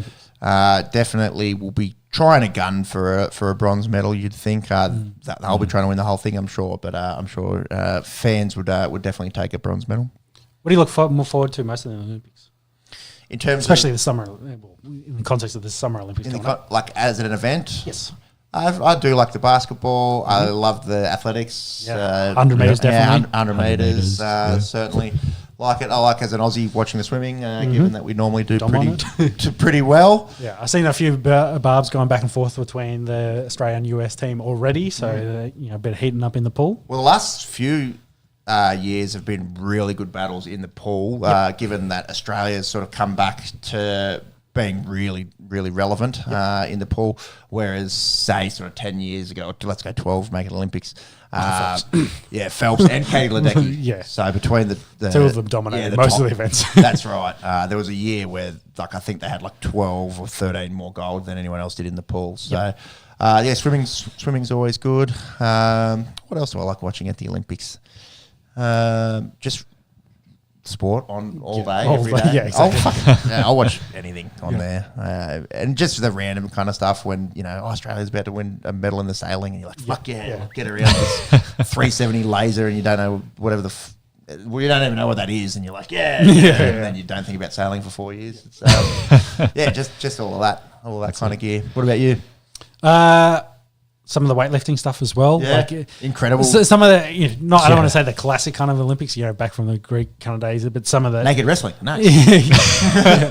They'll have the judo and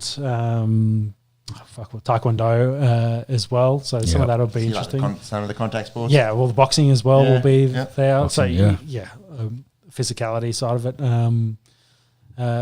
So a lot of that, I do, of course. Athletics is definitely love a lot of the athletics, but I'm not sure. I can't remember I don't want to call them gimmick sports, but they're breakdancing. I think breakdancing's gone. No, it's in this one. It is in this one. Okay. Yeah, it's the rock. Is the rock climbing, speed climbing still in there too? I did like the speed climbing. As something like different as I don't want to call it filler, but in between events you throw on a bit of speed climbing too. Skateboarding. Skateboarding's there again, I think. The X Games too. Yep, skateboarding's there. 4 medals. Yep. Surfing's there. So have you seen surfing for this? Is in Tahiti? Okay, I was going to say, where the fuck are they going to do that in front? I think they get some waves on the French west coast. So Portugal's renowned for its waves. So it's just going up north of that. Yeah. I don't think the French Riviera really gets waves. No.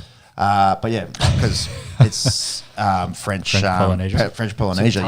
It's in Tahiti. So they're going to have. That's actually not bad. It's French. It's weird. It's literally the other side of the planet. It is. But that's where the surfing is. French colonies, etc. Sick. Yeah, cool. What else have we got there? You got rugby sevens is always good for Aussies. Yeah. Fiji. Golf. I like golf. Golf back here. Yeah. Field hockey. Yeah. It's close. We'll do an Olympics bit, I think. On the we'll go in depth. Yeah, on the next pod, leading into the first week of Olympics. Deep dive. Yeah, it's not far away at all. No. Yep. Anyway, staying over there in Europe, let's talk some Euros.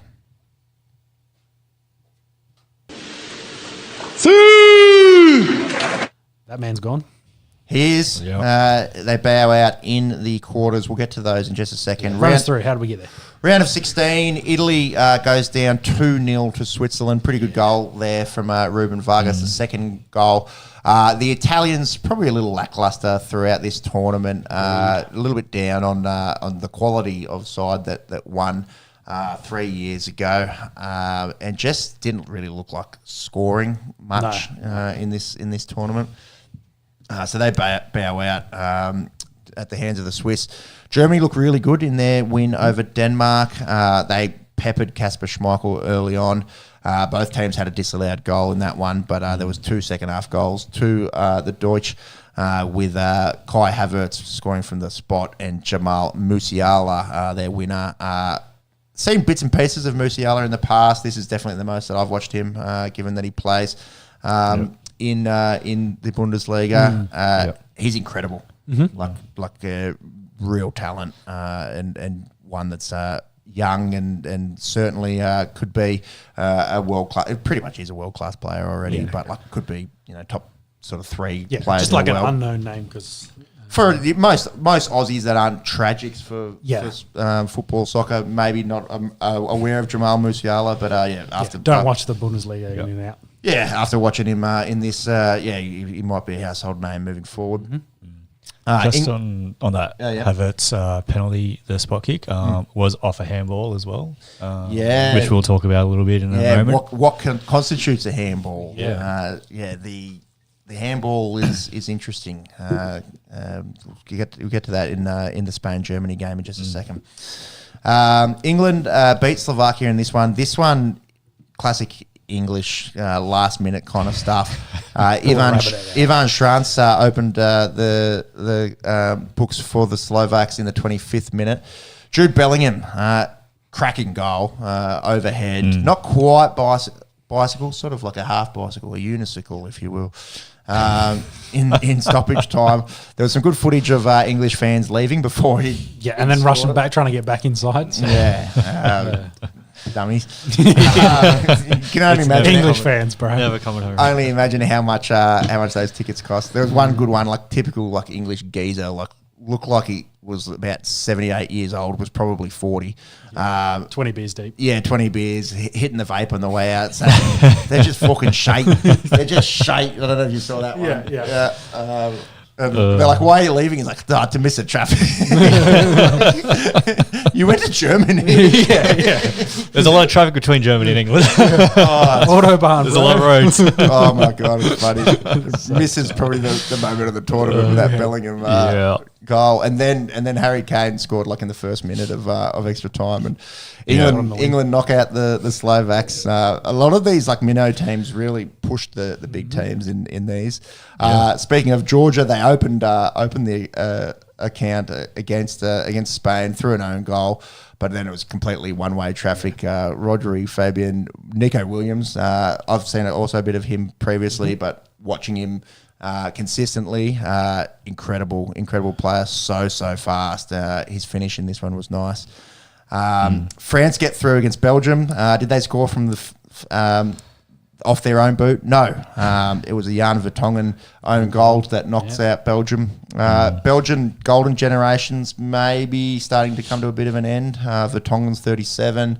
KDB and Lukaku, both in their early 30s. They'll have the World Cup in them for sure, but just starting to get a little bit old now, Belgium. Yep.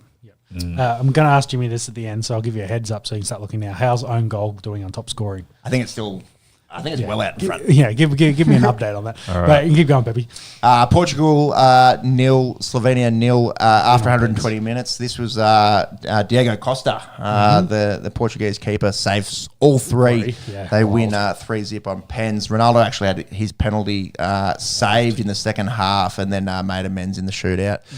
Netherlands get through Romania 3-0. Cody Gakpo looked pretty good in that one, and Turkey beat Austria 2-1. All goals from corners in that game, and that was the crazy last-minute diving save from Femi Mert, the Turkish keeper, to get us through to the quarters. Monks, aforementioned, the handball. That was one of the big talking points from the quarterfinal of Spain versus Germany. Spain win after extra time 2-1. Danny Olmo gets the opening goal off the Lamine Yamal assist. A lot of people talking about how good he is for a 16-year-old, the vision that he displayed here on the right wing. Just saw Olmo coming from pretty much from the middle of midfield, spotted him out, perfect ball, and he pretty much just passed it into the net. And then Florian Wirtz had the German home crowd going nuts with his 89th minute equaliser. But it all kicked off in extra time with the handball off Mark Cucurella that didn't even go to VAR. So referee says no handball. The Germans are blowing up. It clearly strikes his hand. It looks like it's heading towards the goal as well. So when you say hand, what are we talking? It's like palm? Hand. Palm, wrist. I think it was his hand was turned in, but it was his hand. Top of his hand. It was the top of his hand, yeah. Because you know the definition of hands to the elbow, isn't it? So well, yeah, I think bicep counts as well. So it's shoulder down and bicep if you're unlucky. Well, based on that rule is making your body bigger. So if your arms are fully outstretched, like your full wingspan, then I think it's the whole arm essentially is handball. So that's where the grey areas come in. So there's some rule about you can't make yourself bigger. You can't bring your hand out away from your body, whereas this strikes him. He's trying to get his hand in towards his body, so he's in the action of making his body smaller, and that's where all kinds of grey comes into it. Yeah, because I was thinking of that as like if I then tuck my arms in to then like help trap the ball in front of you, in front of your body, that technically shouldn't count. Yeah. But you watch them all. That's a deliberate handball though. Because I think there's intent. Intent plays into it as well. So I think particularly it sounds like a rugby league rule. It's like a simple thing. Like it hits you in the hand. What's obstruction? Where's outside the hand? shoulder, bro? You can't stop in the line outside shoulder. No, and I think that was kind of what seemed to be the different. Yeah. People hear handball and between, think if it hits your hand, it's a handball. Between the Denmark one and this one, with Denmark, the defender, he was stretching out with his hand. And it hit his body's getting bigger. Yeah, but it was completely incidental. Like he wasn't trying to go for the ball. He wasn't trying to punch it out or anything. But his ball's like his hand's in the lane essentially. Yeah, that's it. He was making his body bigger. Yeah. Whereas with this one, he was sort of bringing his hands, like trying to bring him behind his body, as if it's like. Hits the back of the hand instead of like playing at it. Yeah, but because he's going back rather than out, it's not deemed a penalty, I guess. I think they need to fuck off that making your body bigger. Bigger or smaller thing. Yeah, because watching the commentators talk about it as well, they're like in the game, they're like, no, it's not a penalty due to that rule. Yeah. I can't imagine trying to ref this at a junior game though. Yeah. We haven't got VAR, I guess. So. For her mum and dad's going wild on the sidelines. Yeah. Getting abused by just for something that's called handball, I would have thought it'd be simple and you just define it. If a ball touches this part of your arm, and just the nature of it as well, it's a shot on target. Yeah, like that shouldn't come into it. Whereas there's ones where it sometimes it just sort of ricochets off something and it just brushes someone's hand in the box and that gets called a penalty. Well, it's so hard as well because like with soccer in the box, like if you call that a penalty, you're going to say it's at least 80% chance that it's going to be a goal on the spot. The conversion rate of pens is high. So So like, calling it one way or the other does have very big consequences. It's in extra time of a Euros game. Just let them play. The host nation might feel like they're hard done by. Having said that, Spain did have a 119th minute winner. So had this been called a penalty and Germany score, then they maybe goes to pens. Although, butterfly effect, who knows what the fuck happens. Exactly. For mine, this felt like it could have been the final. Like a lot of their games, like I watched France-Portugal after this, absolute snooze fest compared to this game, whereas this was like good attacking football from both teams creating chances, both teams pushing for a win. Yeah, exactly. I think Germany hit the bar in this. France could have probably, Spain probably could have scored off some of their other opportunities where they didn't. It felt like maybe the final that we deserved played out in the quarters. And for the host nation, unlucky. The interpretation of handball, you'd think black and white, but obviously multiple shades of grey. Yeah. I mean, we talked about England and France and being a bit quiet in the competition. It was Spain and Germany who were the ones that were kicking all the goals. Yeah, true. Yeah, just very, like you said, good attacking football, I guess. Spain, for mine, they are now the favourites. They just look likely, whereas France and England just don't. No. I think England will probably lose to the Netherlands, honestly. Yeah, well, the Netherlands could be a little smoky. We'll have to have a look at some odds in just a second. France, Portugal, I got up early and watched this and kind of regretted that I did. Penalties. France go through 5-3. The record for teams winning 2 penalty shootouts in major tournaments, very difficult to do. So off the high of a few nights ago, and Diego Costa getting the job done and saving 3 pens. He wasn't able to save one in this one. There's interesting the way that Ronaldo takes his penalties as well. Does the big stutter step and pretty much comes to a complete stop twice in his run-up, which you're not meant to. Yeah, technically meant to do. Yeah. I think it's really harsh on the keepers as well, because we have seen keepers make saves and then say, no, you've come off your line as early. Yeah. But then if the guy's stuttering 3 times and comes to a complete stop, like, can you blame the... he just gets goat treatment, so... It's also... it's like a lot of big-name guys in whatever sport. You're allowed to do whatever you want, I suppose. Poor João Felix, he missed. We hit the post. It was the only thing that separated. So France through to the semi-finals. They have not scored a goal from play themselves. Yeah. So it's own goals and penalties only. Yeah, it was interesting. Mbappe was asking questions about, because he hasn't been making as many runs in some of these games as well. Like, what's the reasoning and why is their attack not as potent?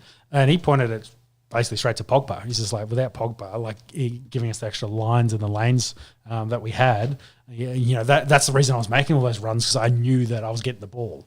Which is interesting because Kante has been incredible, I think. I just wonder if they're just lacking a bit of chemistry at the moment.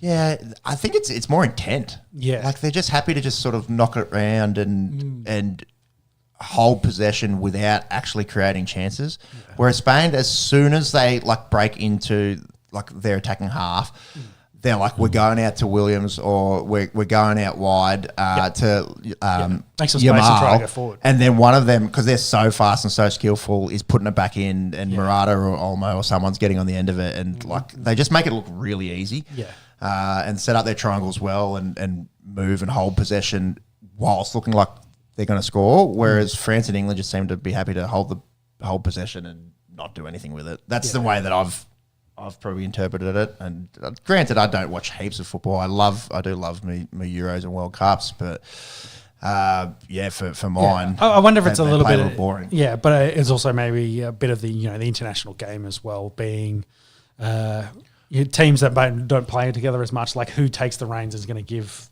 that chemistry of being able to make those kind of plays and understand be able to see the run before he's even making the run. And getting the ball, they're maybe just waiting for someone to take the game by the horns and essentially, give them that direction. Well, that's certainly been England's problem. It sucks like 100%. And Southgate's just been completely hammered.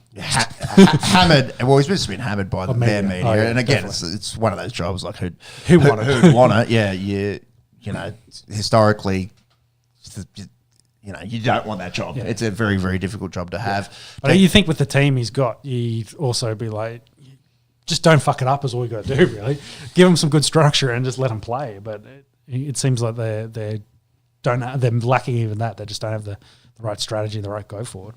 I think in the group games when they went the double pivot with Declan Rice and Trent Alexander-Arnold playing out of position, going to play centre defensive mid with someone who he doesn't play with his club football with was certainly a mistake. And then they've rectified that in the knockout games and still haven't been able to create a heap of opportunities. I think they're solid at the back, but they're definitely talented. Any team with Bellingham, Foden, Kane up front, you should be able to be scoring goals at will, and they haven't been able to do it. Yeah, and I don't want to put the curse. Well, he's already cursed to Harry Kane, the man that can't win trophies. So don't worry, England's cursed too. yeah. So I just don't like their chances because to follow on, they played Switzerland into a draw as well.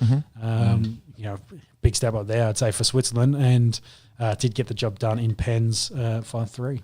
Another 5-3 pens, another one where just one person misses is Paul Manuel Akanji, who plays for Man City. So he's literally playing against, I think there was 3 City players starting for England and sort of consoled him after the game. But being in a penalty shootout at all would be completely terrifying.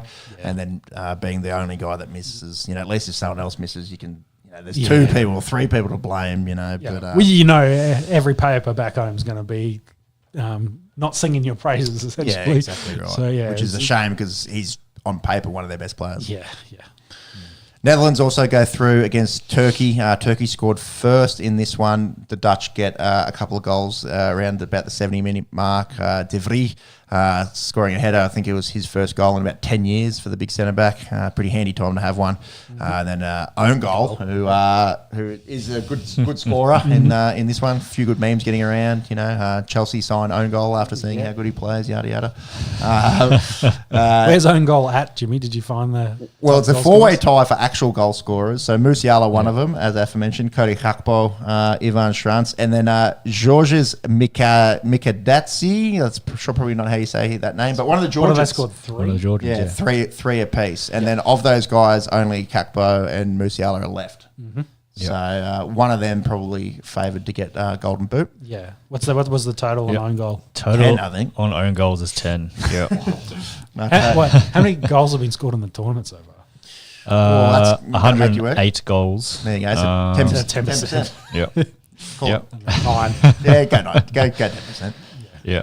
So round average of 2.2 per match, so probably reasonably low scoring, I would think. And it's probably just a testament to Quality of the squads, like they're there's no easy games. No. Like the World Cup is the pinnacle, but if you with 64 nations playing in it. well, they're gonna have 40.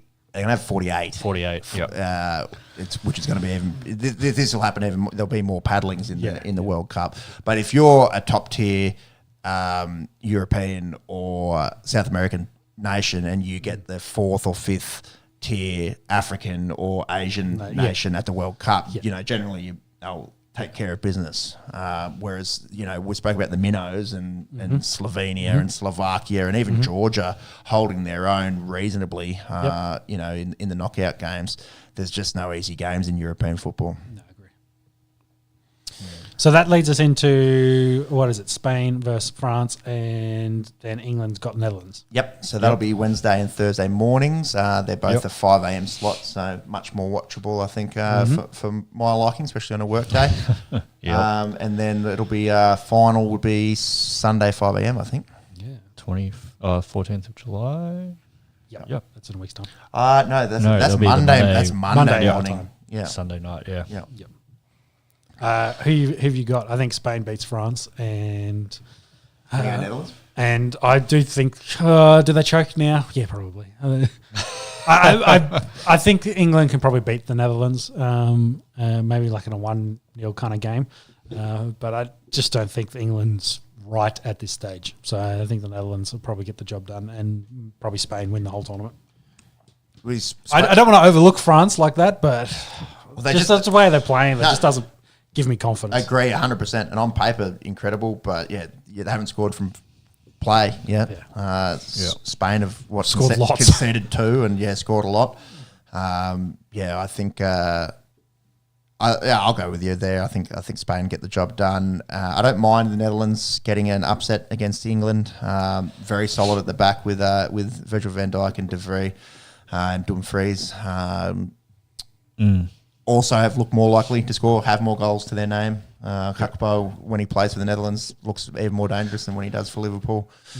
I'll go Spain and Netherlands, and that'll be that's the 2010 World Cup final. Yeah. The conspiracy in me is France, England more sellable. Consider we've Everything's just rigged now. State of Origin's rigged. The NFL's rigged. Tin hat. They get their script, bro. Tin hat. Yeah. I'm not going to even entertain tinfoil mongering. No.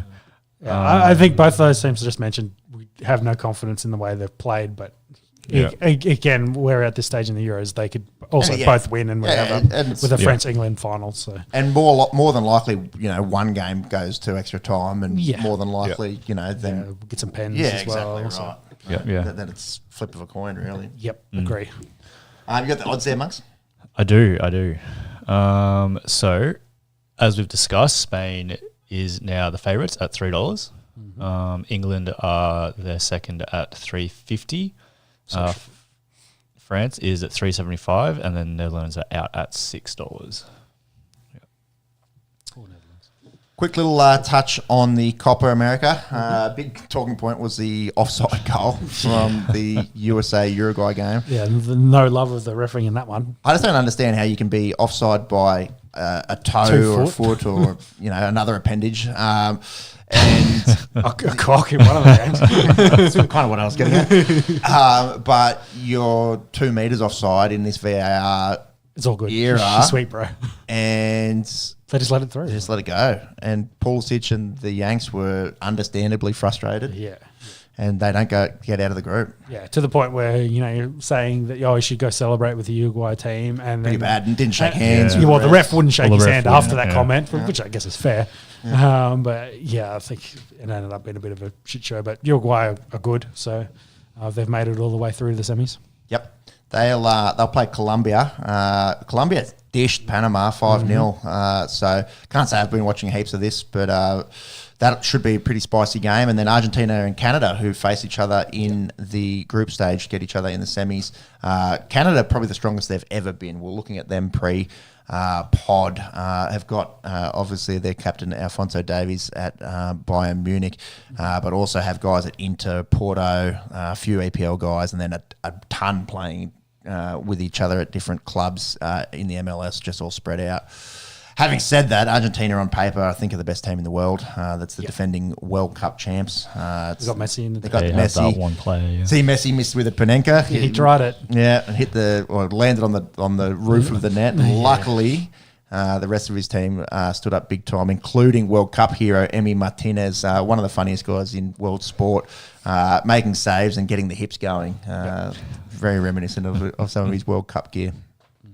So that's Argentina v Canada, Colombia versus Uruguay. I like Argentina and Uruguay. Yeah, I'd say so. I think it's Argentina's tournament to lose at this point. For sure. That'll run us through to a final round.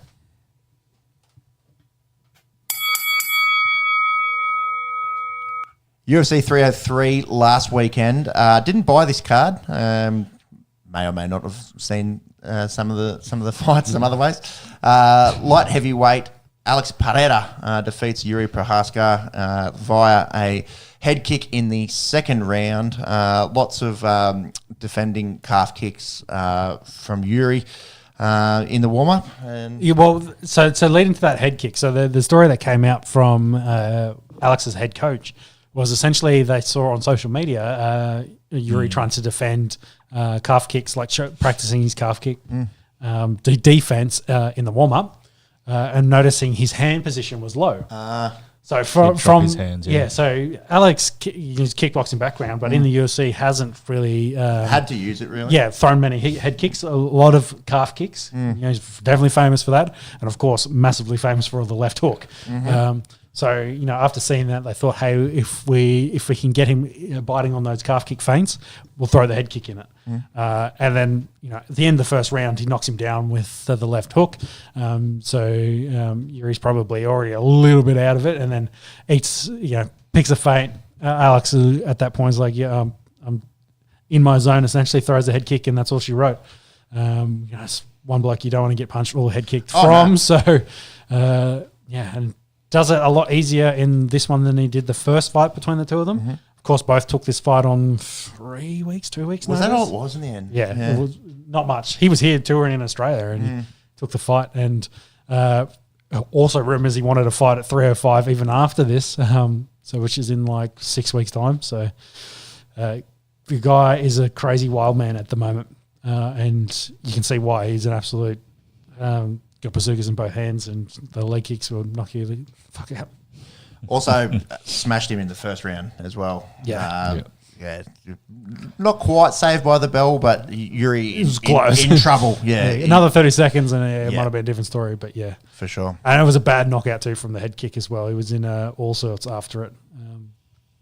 Great plan. He just did it so easy. We're just watching it again here. It's just a striker masterclass essentially. Yeah. And it just sees the hands drop and bang, and just a quick fire left head kick, and that's all she wrote. Yeah. Couple of ground and pounds, that's it. Yeah, and Herb Dean wants to make sure you kill him before he stops the fight, so threw a few extras. Doesn't necessarily look like he's out. Like it was. Don't get me wrong. It was kick connected, but you kind of see Yuri's hands are up. Like, but he's also not doing a whole lot either. He's not coming back stunned. from it. But I don't think he needed a lot of the extra punishment. We are also watching it in hindsight, like making that split-second decision. But he hits him like 20 times after the head kick. But you see, watch how quick when he gets dropped there. Like Herb's about to jump in, and then he sees some sort of semblance of defense. Herb's problem is he's like rotating around the wrong way. Like he just catches his back the whole time. And the other thing is Herb's been criticised recently about starting fights early. Yeah, so it's probably in the Jamal Hill fight as well was so just make sure they're dead before I'm going to jump in, essentially. Damned if you do, damned if you don't. Yeah, exactly. Poor Herb.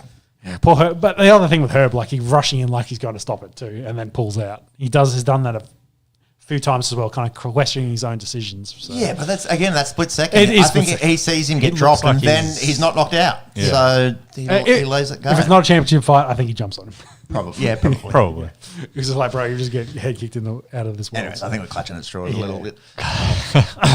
I didn't mind it either way. Like Alex Pereira is essentially the face of the UFC at the moment. He's the baddest man on the planet.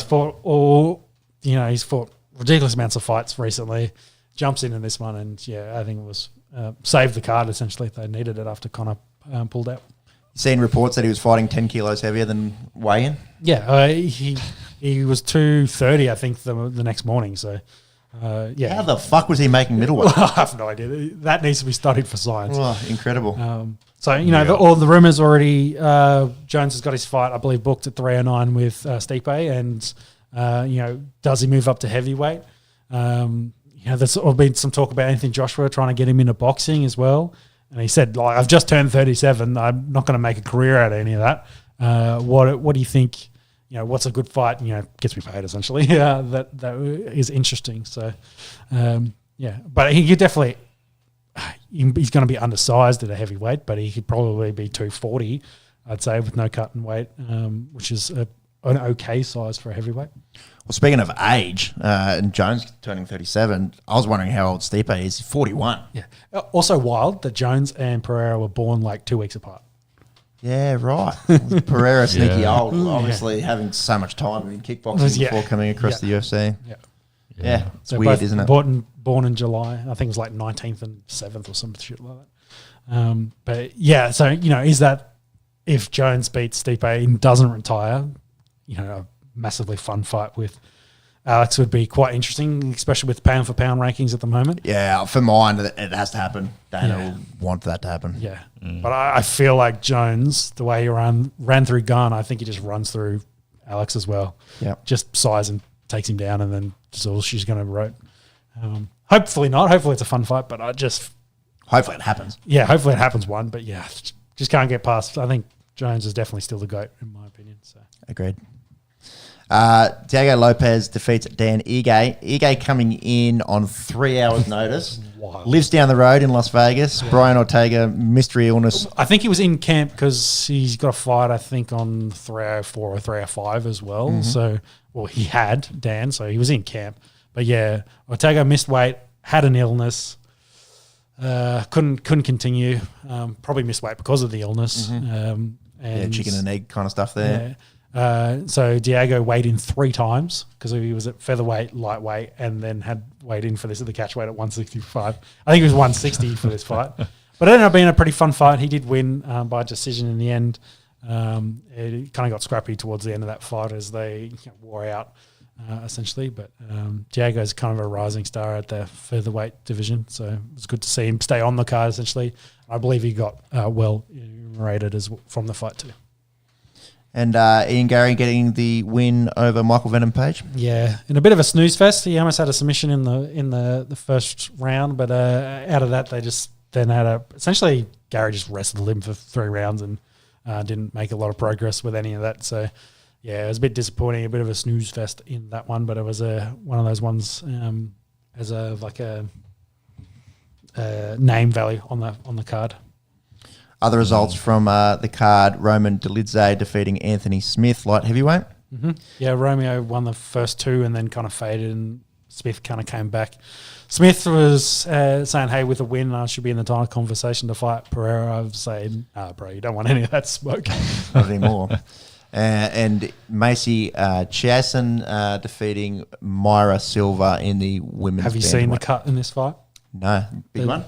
Oh, huge, Jimmy. See if you can find a photo of Silva's cut in this. It was, they essentially said it was to the bone. So right. So it was above forehead? But yeah, forehead, above the eyebrow. And yeah, essentially to the skull. And it was very deep. I think there's also a picture of her with the stitches as well. And it's wild the amount of stitches that are in it. It was a massive cut.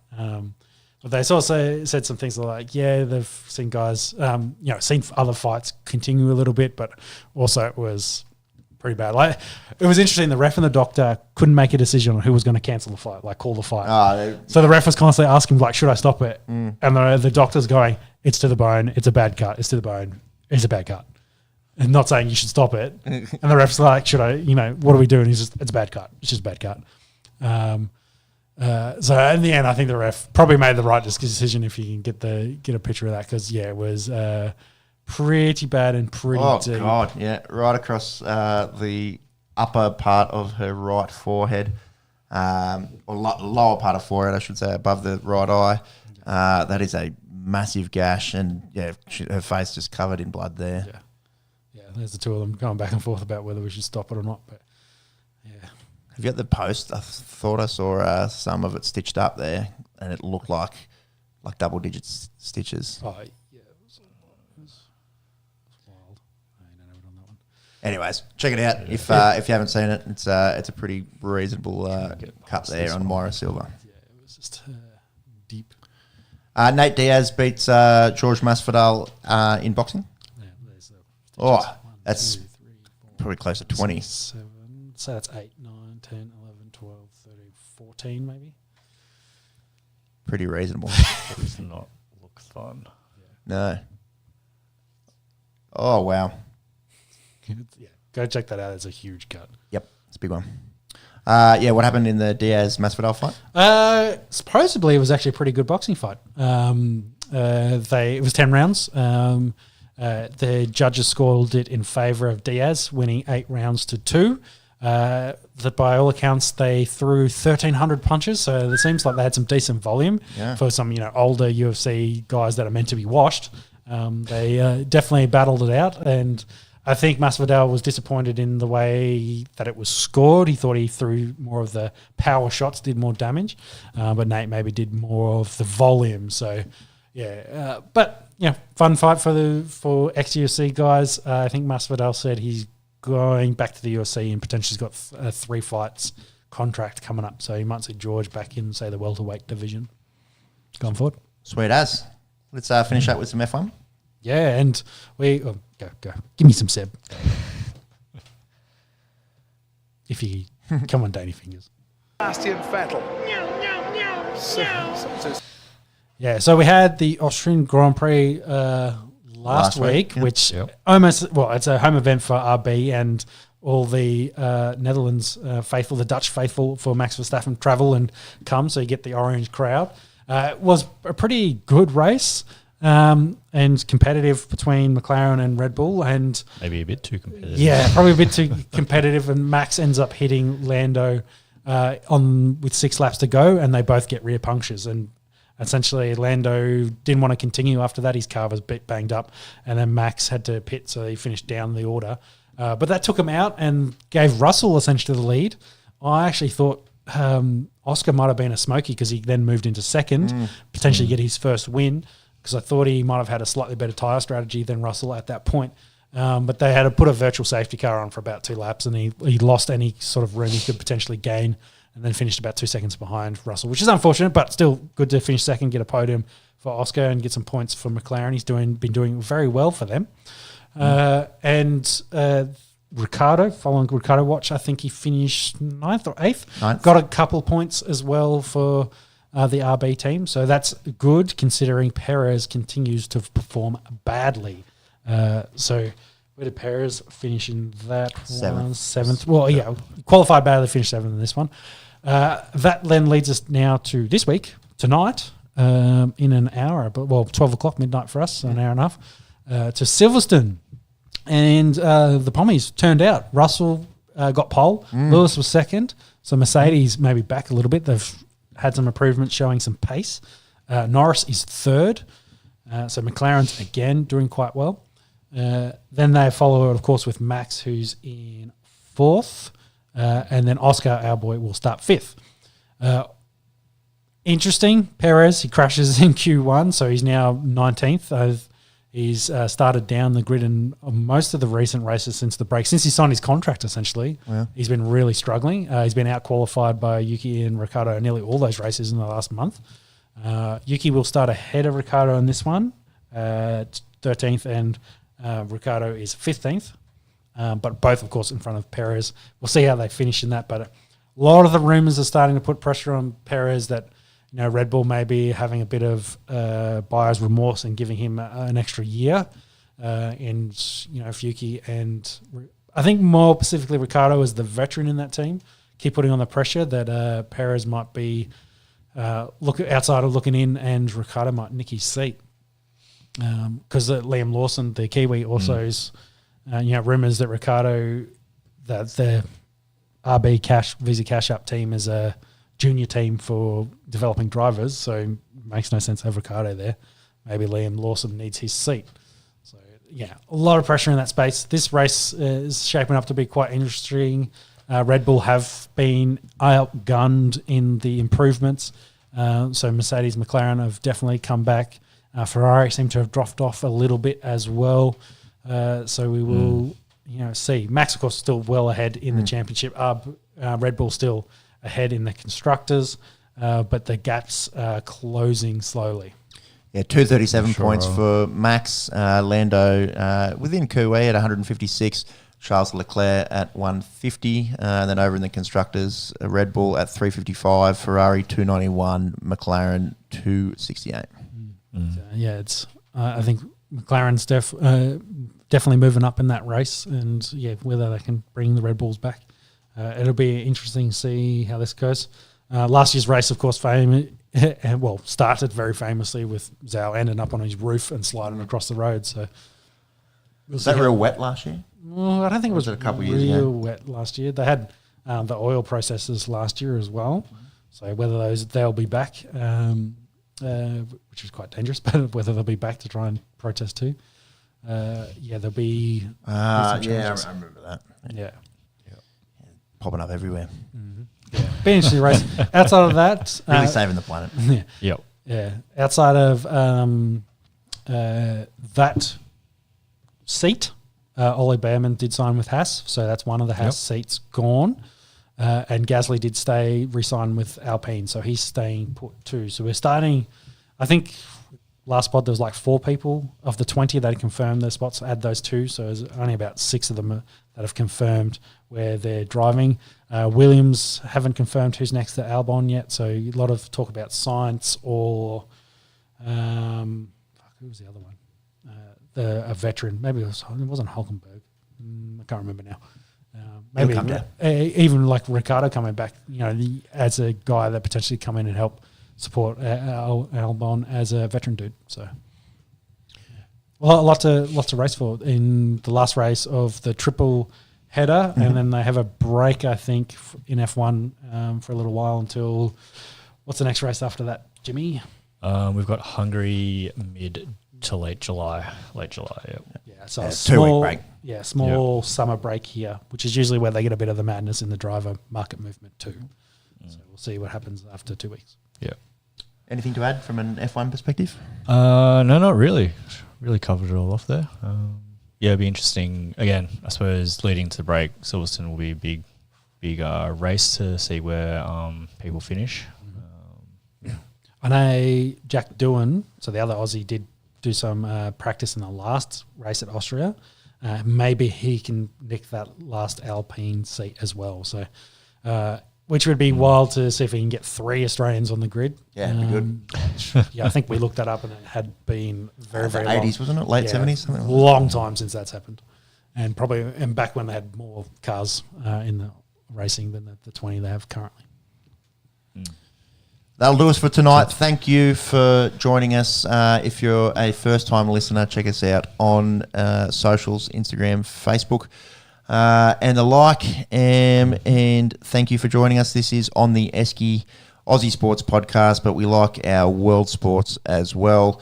We'll be back in a fortnight. We'll preview the Olympics. We'll have wrap-ups for the Euros and Copa. State of Origin, massive game in 10 nights' time. We'll see who the Queenslanders go with tomorrow, and hopefully we get a good affair, at least from a game perspective. And Blues win, of course. And what what else will be happening? NFL's not that far away. Not too far away. Yeah. 2 weeks gets us. Yeah, we'll be in deep in training camps. by Training then. camps. Let's 'Cause go. Pre-season will be August. So Wimbledon will have a winner. Always plenty going on in the world of sport. All right. Thanks for joining us. We'll catch you next time on The Esky. goodbye. Bye.